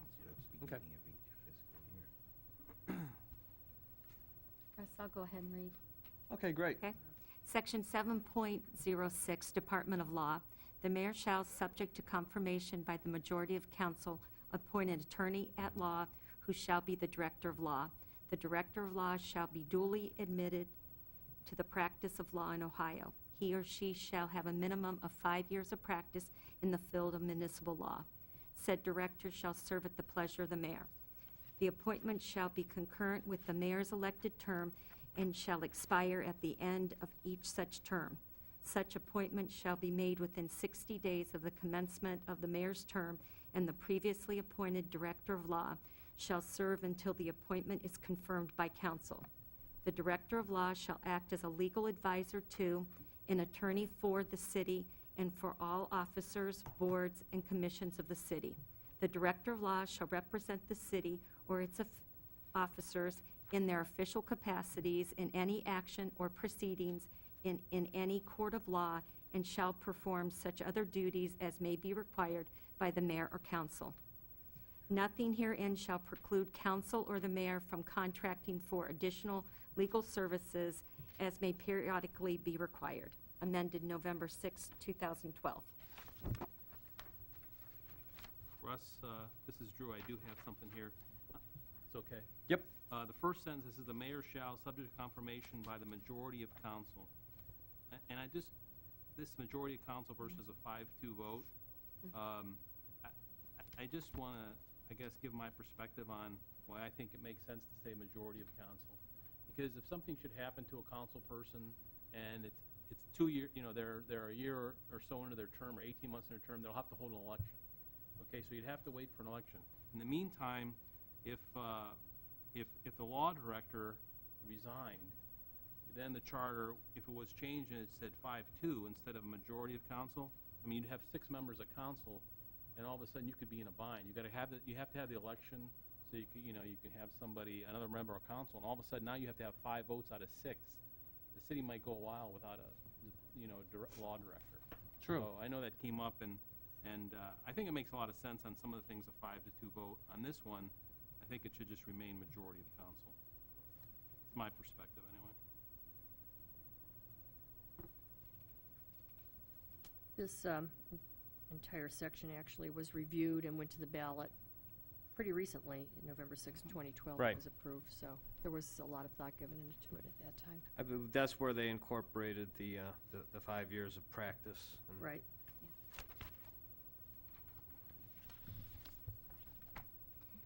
Section 7.07, Planning Commission. The Planning Commission shall consist of 5 qualified electors of the city one member from each of the 5 wards, not holding another city office or appointment, accepting membership on the Twinsburg Development Foundation, all of whom shall be appointed by the council, one of whom who shall serve as chairperson of the commission. In addition, the mayor or the mayor's delegated representative shall be an ex officio non-voting member. Those persons appointed by council shall be appointed for a term of 3 years. A vacancy occurring during the term of any member of the Planning Commission shall be filled for the unexpired term in the manner authorized for an original appointment. Amended November 7th, 1989. Section 7.08, Powers. The Planning Commission shall have all powers to consider the following matters: land use and other zoning regulations, location or vacation of public buildings, thoroughfares, public ways, and open spaces, public and private utilities, planning of developments and subdivision of land, comprehensive and master planning, such all powers as are now or may hereafter be conferred upon it by council. All matters before council pertaining to zoning or land use shall be referred to the Planning Commission for report and recommendation. No matter so referred which receives a negative report and/or recommendation shall be enacted by council unless it shall receive votes of 5 members of council. Any matter so referred which does not receive a recommendation or report within 60 days shall be deemed to have received an affirmative recommendation. Any action by the Planning Commission shall be nullified by vote of 5 council members taken within 30 days of such action by the Commission. Amended November 7th, 1989. Section 7.09, Board of Zoning and Building Code Appeals. There shall be a Board of Zoning and Building Code Appeals comprised of 5 electors, one of the members from each of the 5 wards to be appointed by the council. The appointments to the board shall be for a term of 3 years and shall be staggered as established heretofore. A vacancy occurring during the term of any member of the board shall be filled for the unexpired term in the manner authorized in the original appointment. No member shall hold any other city office. Amended November 4th, 1980. Russell? Drew? All right, thank you. This is something that, when I read the minutes from the last charter review, there were some comments about appointments to boards and commissions. And if it's correct, when they did the research, and you may know, Russell, because you were there, but it's, one of the things I read was that Twinsburg is the only city in the county, Summit County, where the mayor doesn't make some appointments to some of the boards, where Twinsburg is the only city that, in other words, council makes all the appointments to boards. I seem to remember that. Yeah. So if they were right, I think this is something that we should discuss. And, when I was reading all the minutes, it seemed like there was a lot of discussion whether the mayor should appoint or the council should appoint. I didn't read anything in the minutes where there could be a combination. When you look at Planning Commission, it says the mayor has a delegated representative, okay, it's a non-voting member. When you look at Board of Zoning Appeals, they're to be appointed by council. I'd just like to have some discussion, as we go through this. Maybe the city council does appoint members to these commissions, but the mayor also has an appointment. So there's some combination of it. And I just think that, I'm not saying because we're the only one that we're an anomaly and that's bad. Maybe we're doing it right and we have a better way of doing it than they have. But I think when you're the only one that doesn't do it that way, I think you got to look at it a little bit. And I think it would be a good checks and balance personally if you have council do it and the mayor also appoint. They both could do it. They both could have input on who sits on these boards and commissions. So anyway, I just wanted to bring it up so we could have further discussion about it. And I know they discussed it a lot last time, and I think it makes sense to discuss it again. Okay, Russ? Yes. Jenny? I'm not sure in this type of situation how something like that could be set up. We have 5 wards and 1 person being appointed from each ward. So would you have to modify the boards and commissions to add a sixth person that could be an appointee of the mayor? Or would you say the mayor appoints in Ward 1 and 2 and council appoints in Wards 3, 4, and 5? I mean, it seems like, Well, I do have a, I'm glad you two are sitting next to each other. no, I think it's a really valid point, Jenny. No, it's a good, So this is Drew again. So when you look at, we have 7 people on council, 1 comes from every ward. So there has to be compromise there because you have 2 at-large council people. Right. So, you know, if you're saying, well, that just only the people from the wards get to make those appointments and the other people don't have any say, you know, I don't think that's right either. So I'm sure there's a compromise there. When you look at the commission that we serve on, there's 9 members, 1 from each ward, and then you have 4. So I don't see a problem. I mean, if we have enough people that want to serve, and a lot of these boards, they, you know, they don't, there's no money involved. There's no compensation. So you have people that may want to serve, why not let them serve? I think it just opens up another slot for someone, but I also think that, personally, I think that council and the mayor both making appointments makes sense. But I mean, that's my personal opinion of one. My point is, I just want to bring it up for discussion so we could have, you know, if the council wants it to have input, the mayor, you know, citizens, whatever. I just want to make sure we have some discussion on it. Does the mayor and representative council have any opinion? I definitely have an opinion. Mayor? All I can say is when I went to the Mayor's Association meeting for the first time, and I've been doing this for, I'm in my 15th year, they were horrified that I don't appoint the commissions. Basically, all of the mayors in Summit County appoint their boards and commission members. And there are a couple that councils either approve or make some of the appointments. But that's the way it's been here, so that's the way it is. So I do like the idea of the mayor being able to have some appointments on a board or a commission, absolutely. Yes, Gary? The way that we have done it since I've been on council is we interview people and we have a discussion amongst ourselves, and we don't really vote, but we come to consensus. I don't think we've ever excluded the mayor from that, but her participation, she has been in some over the time, and given us some input, which I think helps. But that's how we do it. It's not like Ward 1 picks Ward 1. We just discuss it and come to consensus. Sometimes it takes a little longer than others, but it's always worked.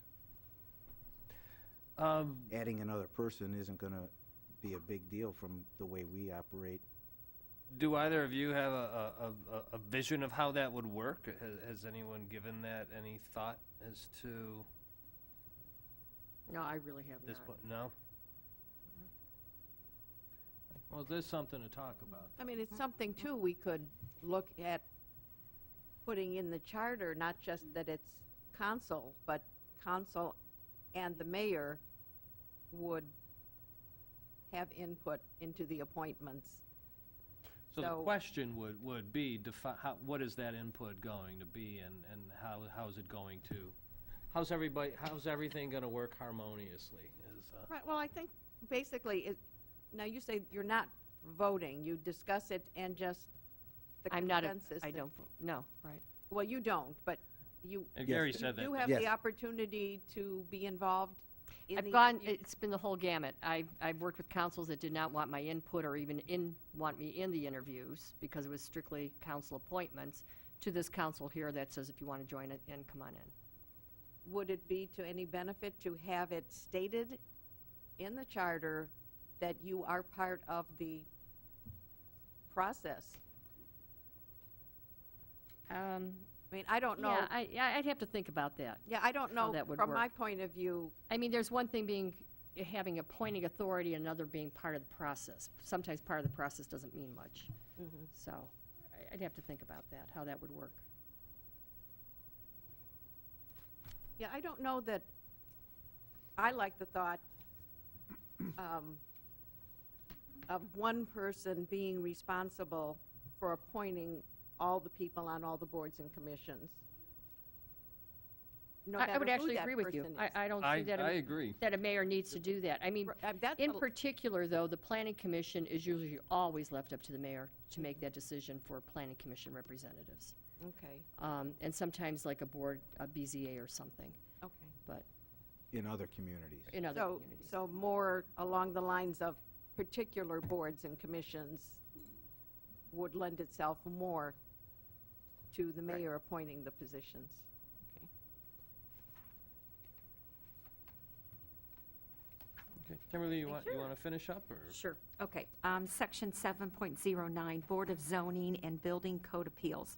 There shall be a Board of Zoning and Building Code Appeals comprised of 5 electors, 1 member from each of the 5 wards to be appointed by the council. The appointments to the board shall be for a term of 3 years and shall be staggered as established heretofore. A vacancy occurring during the term of any member of the board shall be filled for the unexpired term in the manner authorized in an original appointment. No member shall hold any other city office. Amended November 4th, 1980. Section 7.10, Powers and Duties. All meetings of the Board of Zoning and Building Code Appeals shall be public. The board shall have power to hear and determine appeals for refusal of building and sign permits, and to permit exceptions to and variations from the building code regulations in individual cases as may be required to afford justice and avoid unreasonable hardships to property owners in accordance with standards established by ordinances of council. Any action by the Board of Zoning and Building Code Appeals regarding exceptions or variances may be nullified by vote of 5 members of council taken within 30 days following such action by the board. Amended November 7, 1989. Section 7.11, Department of Community Planning and Development. The Department of Community Planning and Development shall consist of a Director of Community Planning and Development, the City Planner, the Building Commissioner, the City Engineer, the City Architect, and other personnel as determined appropriate by council. The Department of Community Planning and Development shall administer the comprehensive plan, zoning code, building code, and subdivision regulations. The director shall be appointed by the mayor and shall review and coordinate all planning and development activities in all divisions and departments of the city. The director shall report and make recommendations to the mayor and council on all planning and development issues, and shall provide staff support for the Planning Commission, the Board of Zoning Appeals, the Architectural Review Board, and the Environmental and Historical Preservation Commission. Amended November 2nd, 2004. Section 7.12, Department of Parks and Recreation. The Department of Parks and Recreation shall administer and promote the City of Twinsburg's public parks and recreation facilities and shall provide for the added enjoyment of life through recreation. Amended November 2nd, 2004. Let me keep going. No. Okay. I believe this is where we were going to stop. Yes. The one I- thing I have there Yeah. is at the end, I was it just says, looking "And at it. shall, this Parks and Recreation shall provide for the added enjoyment of life through recreation." And I think that's a lofty goal. Since it's I just love the way that's Yeah. written. That's a hefty board to be on right there. I just had a comment on that, Russ. Yeah. After reviewing many of the charters, that was a piece that I really did look at, that in the charters from some of the other cities, it's much more detailed. And throughout our charter, the other departments are much more detailed. There's some sections that possibly could be added or looked at for that section. I've seen that there are some cities that Yeah. just have gone hog wild, is the way I would describe it. I would say ours is somewhere in between. Would you agree with the ones that you've looked at as far as detail? This is Kim again. I thought that ours was just a bit sparse, that there were Did you? some details that some of the other departments have in our charter that this section, I thought, lacked, that we could make a little bit more comparable to the other sections. Okay. Just a thought. did you have any, do you want to bring say, as some homework down the road, compare Absolutely. some other charters and how they're describing their departments and, I would be happy to do that. okay.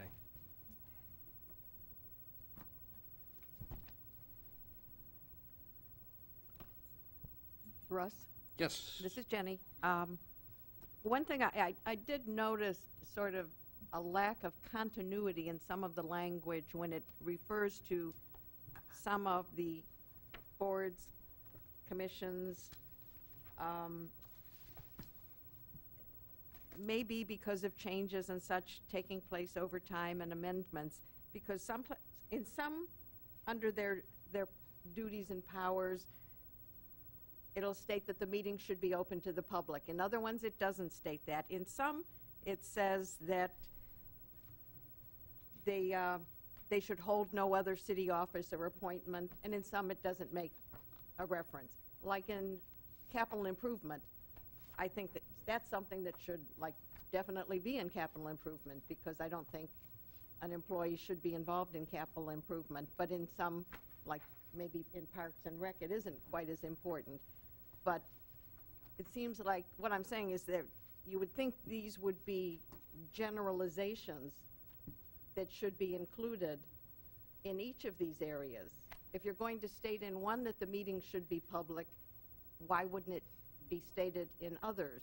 Or stated generally at the beginning of the board and commissions that all board and commissions meetings are to be public? I would think that would make a lot of sense, Jenny, to have an overall statement. Okay. Where you Right. address But- board and commissions, that all meetings are public. And Because you're talking about one amendment versus, Right, 6. exactly. Yeah, that's a good idea. But, it's just, I'm reading these and sometimes I see it here, and then in the next one, it's not there. So we probably want to have this, Well, your idea of having it in the charter that Either all. that or take it out. Basically, under Ohio sunshine laws, all of these are open.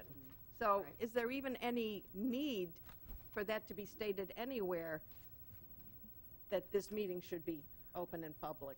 Well, you're getting, I don't know I don't know if we want to remove anything from the charter that is openly saying that it's open to the public, just from a public perception of what they're voting for. Okay. You may have people going you're to the right, poll yeah. who are not they're taken aware of away. sunshine laws, and then all of a sudden, you're sitting there, no, I'm not gonna vote for that, so. Russ, this is Dave. It does say here at Article 7, under the council, all boards and commissions of the city of Twinsburg shall make provision in all public meeting agendas for public participation and such participation. Okay, So, and that's in the general provisions of 7, so that Okay. covers everything in 7, right?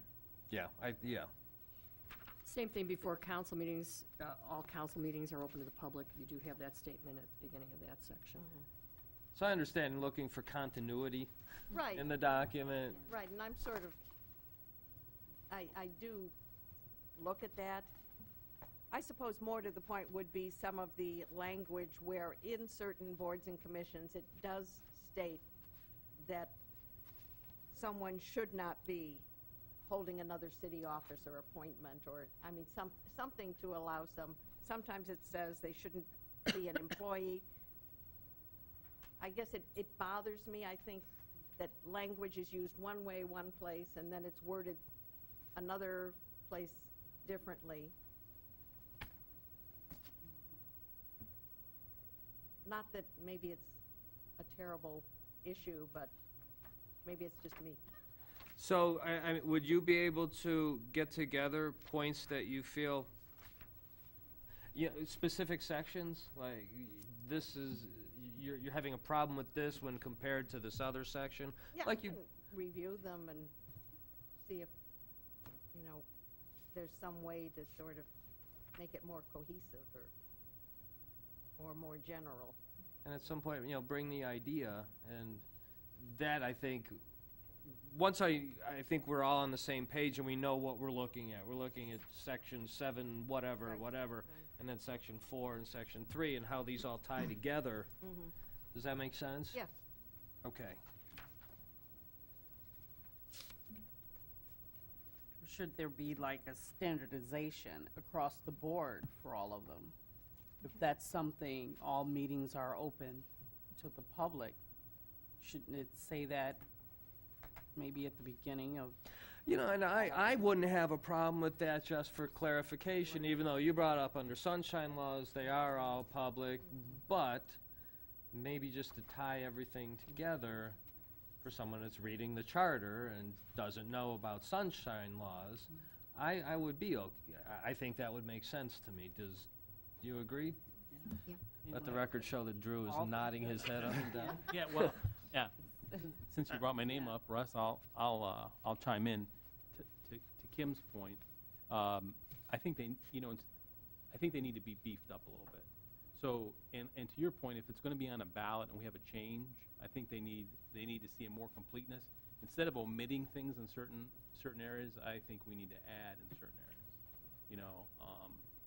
I mean, like the Parks and Recreation, it's really ambiguous, and when I read it, I just thought, well, maybe they were getting tired, and I mean, to be charged with, That's exactly what to be charged with what it has here, I mean, technically, I mean, I don't know how you enforce this, that you've got to improve people's life through recreation. That's, I mean, it doesn't seem real professional to me, even.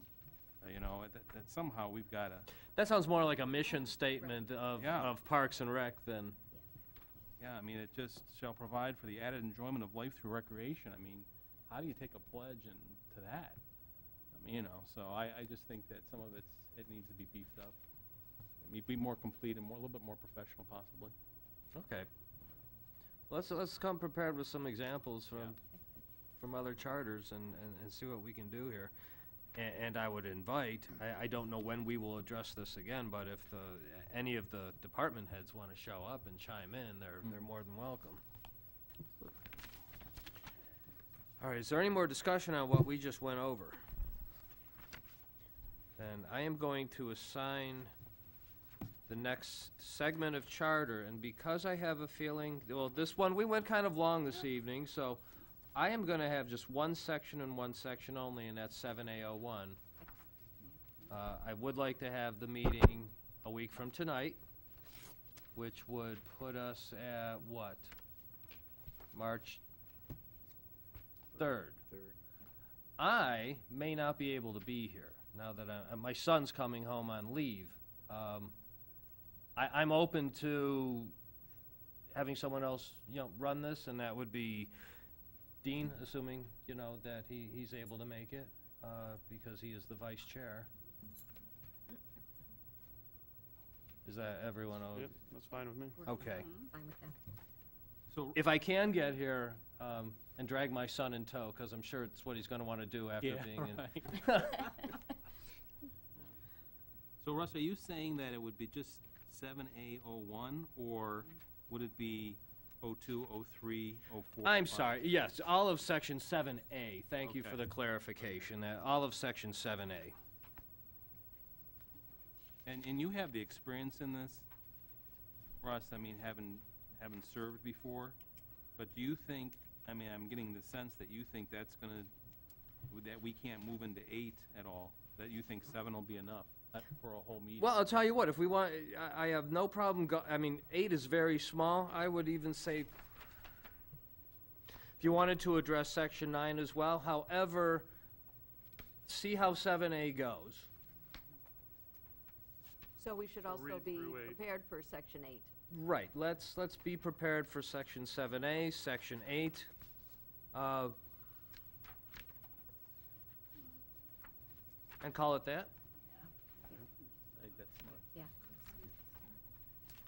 I just have a feeling that as we're progressing through the charter, and now we do have, going over old business, that things can be rehashed. By the way, speaking of which, the secession of the mayor, has anyone given that any more consideration, or is Dave going to be a plan on? Yes, Dave will present. Because I was looking through charters and I see do we have a vice president We of do. council? We do? Okay. So some charters will go, president, vice. Vice president, right. And I haven't really seen it go beyond that. It usually gets to, We were just discussing it today, and after that, if the president or the vice president cannot serve, then it's a council appointment. And we've seen charters, council appointment from throughout the city, or council appointment from within council. So okay. those will all be things that we'll be discussing. So the meeting will be, thank you, at 7 PM a week from today. And do I have any motions to adjourn? Well, I think. Was there anything else to bring? Yeah, this is true, and since we voted, I don't know if you wanted that to take effect tonight, that we would, Jenny's motion, that we would again let the audience participate. We might, based on sure. today's discussion. So are there any, thank you for adding that in there. Is there any comments on anything that we've addressed Well- thus far? I would vote to amend the agenda, Oh, I'm sorry, what? a vote to amend the agenda to allow that this evening. Oh, well, so do we need a vote to amend the To agenda? amend the agenda, yes.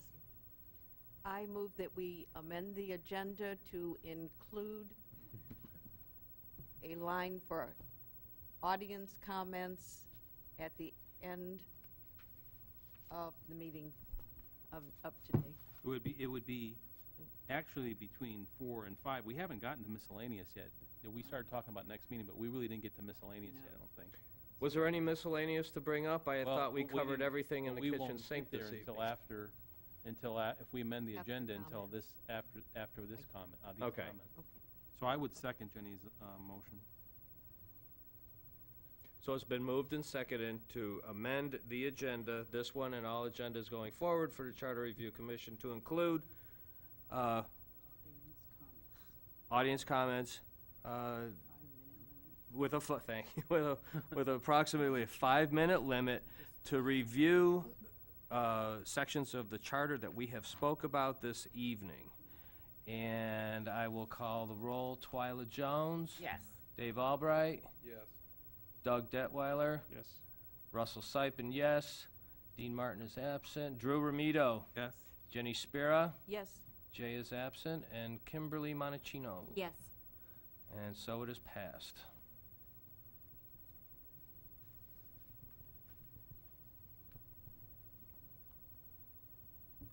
So now we're at the section of comments for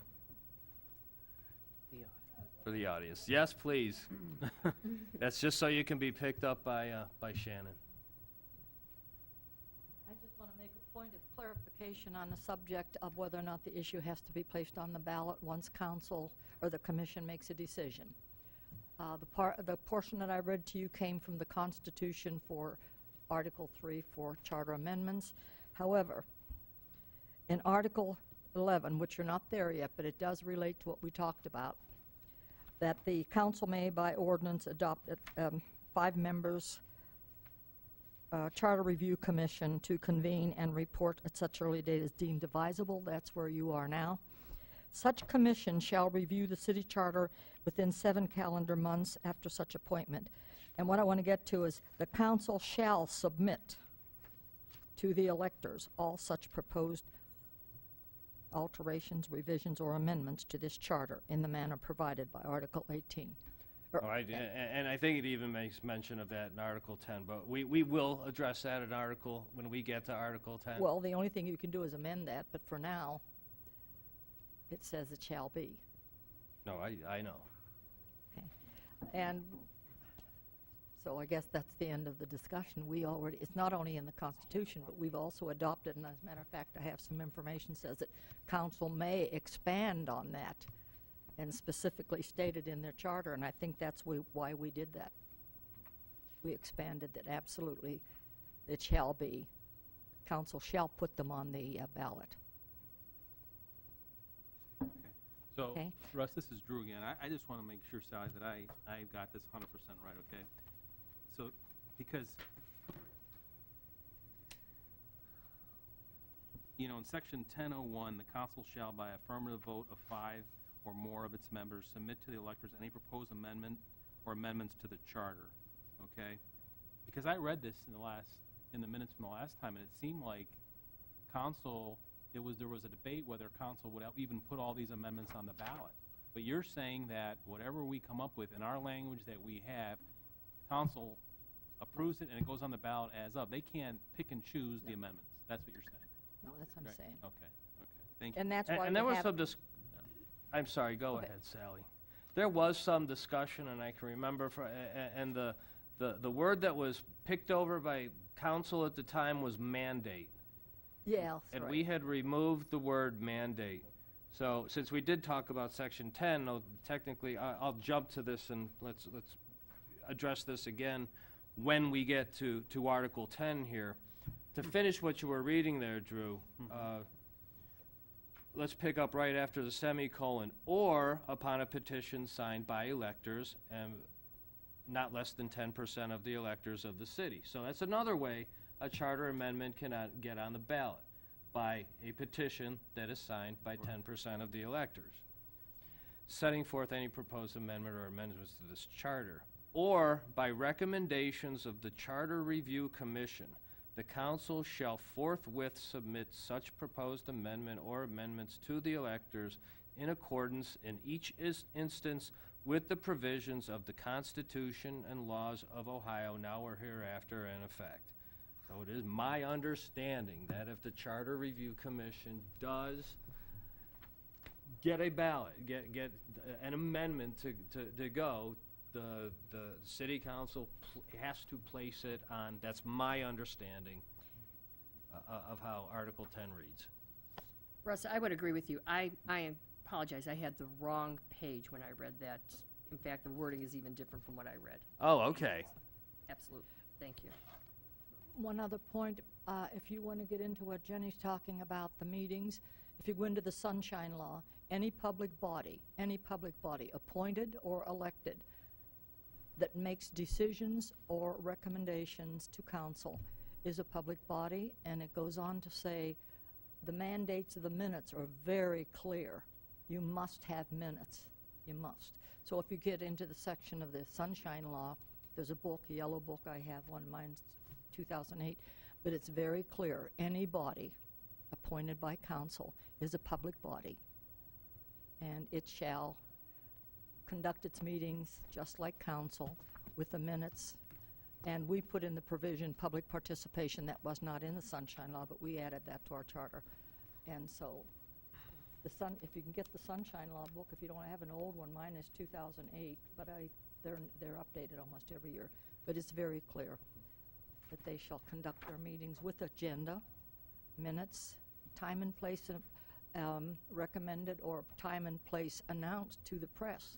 Right. So even though it's just a commission, your Charter Oversight Commission, appointed by council, same rules. Thank you, Sally. Now, I have jumped around.